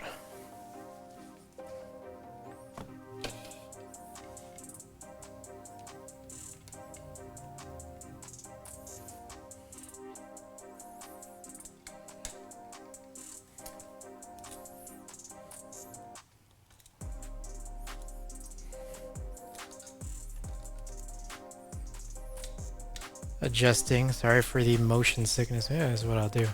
We'll go full face because I feel like I'm gonna need to change the lens anyways.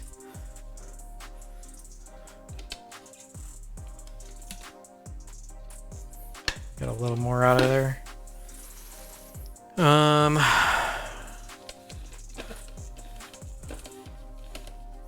I don't know necessarily that I want to put the macro lens at this very second, but we're gonna go back to the Sigma Art 35 just because I think it does 35 a little better than this the zoom lens here.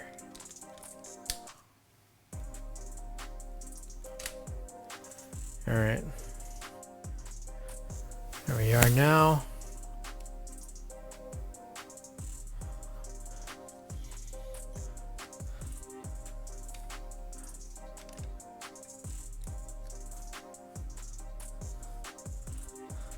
Let's take a look at this, guys.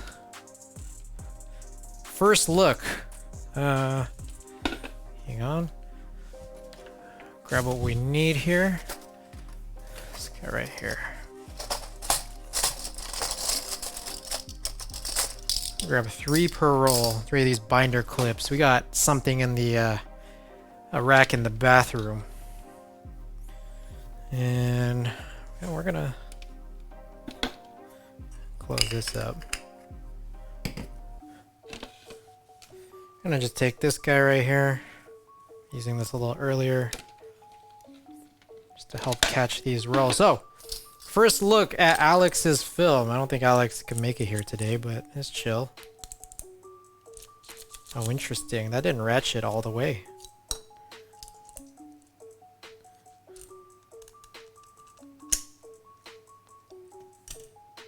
Let's see how it worked, though. Seemed to be okay. Alright, hardest one first. Because this one's really long.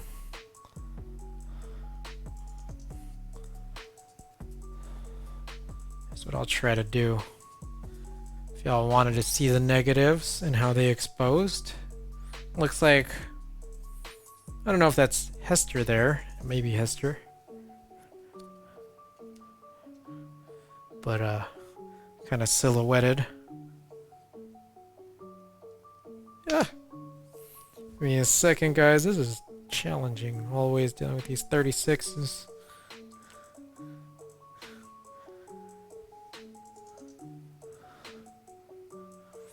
So it did expose, which is all we really can ask for. Let me change the ISO just a little bit.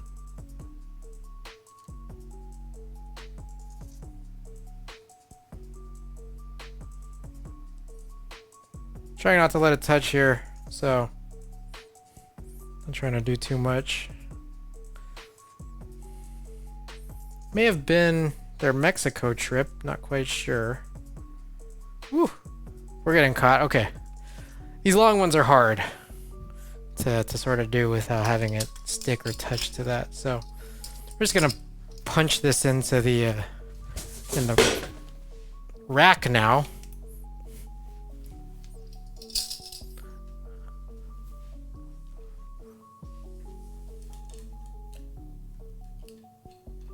We got this bathroom rack. It hangs over the door like a clothes rack, but it has a bunch of clothespins that protrude outwards from the door.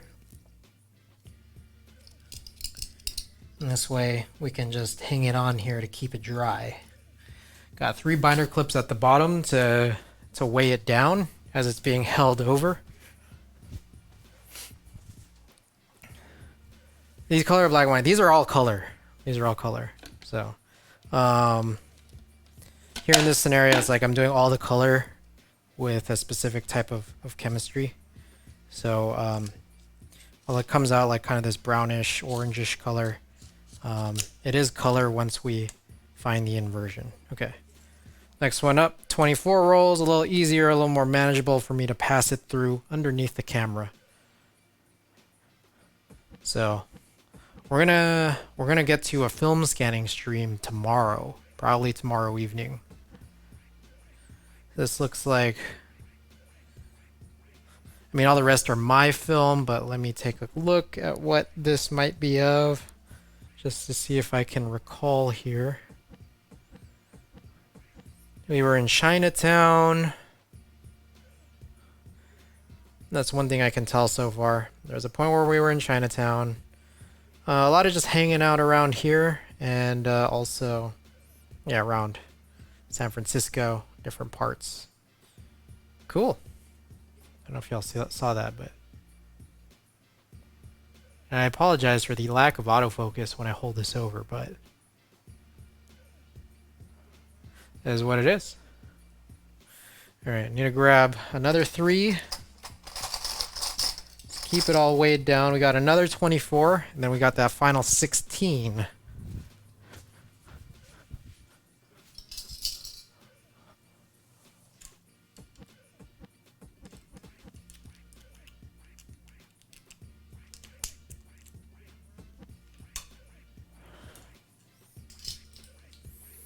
All right.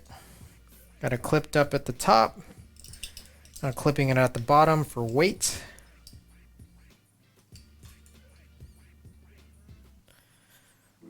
Two more to go.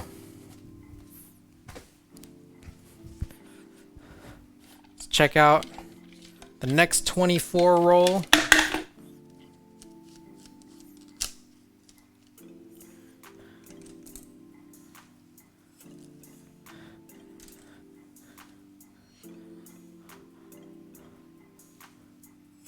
Let's see. Flip it around here. What we got? So I'm hanging around. I think I was eating some ice cream. Oh yeah, this was also more San Francisco stuff. We hit up a Target, and then it finally ended with a couple of more keyboard photos at the very end when we were finishing out this this last pocket camera roll, the Contax T3. Very cool. Very cool. Grab 3 more of these. And we get the big boy. Oh, I'm so curious to see how it exposed and how it developed. The big boy.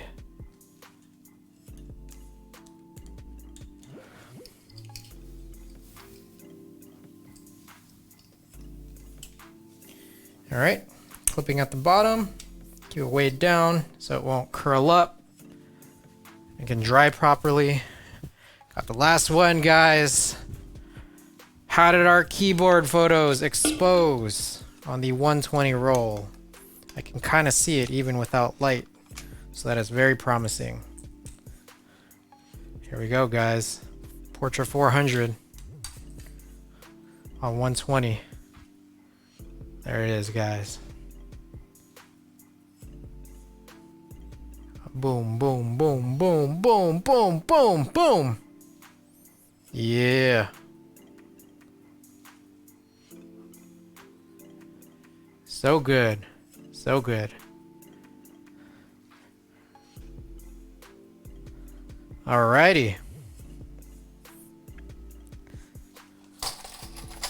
So we're gonna clip this up, hang it up, guys. If you're interested in seeing how these photos turn out, these are gonna dry for a day, and we're gonna be back here tomorrow, probably around like I want to say 9 or so. So whatever time it is right now, I think we're getting close. So about 24 hours from now. Shit, what time is it? About 24 hours from now, we're gonna do a little scanning stream. DSLR scans on this photo film. We can get through it really rather quickly. Hopefully Alex will be there so that he could see his own film get scanned. That was the first one that we sort of revealed. Wash my hands a little bit.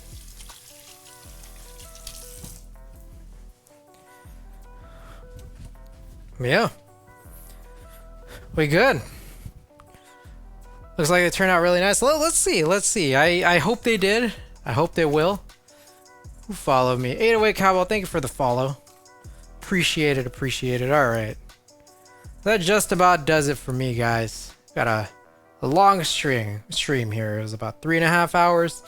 A whole lot of shooting, a whole lot of fun. Just a little at the end here for the photo film development. We should be good though. Taking a look here. Tim is still live, guys. It's like part of me wants to raid. I think we're gonna do that. We're gonna do that, guys. All right, everybody. Appreciate y'all being here. Again, I'm gonna punch in all those commands earlier that I was mentioning, but join the Discord, check out my film photography service, check out my website, which has my keyboard collection, and also check out the charity that I donate to, the San Francisco Marin Food Bank. All right, guys. Till tomorrow, 24 hours from now. Appreciate it, Moon Operator and 808 Cowbell. Thanks for sticking around. Until tomorrow, good night from San Francisco. We're gonna go raid Tim Keyless. Night, guys.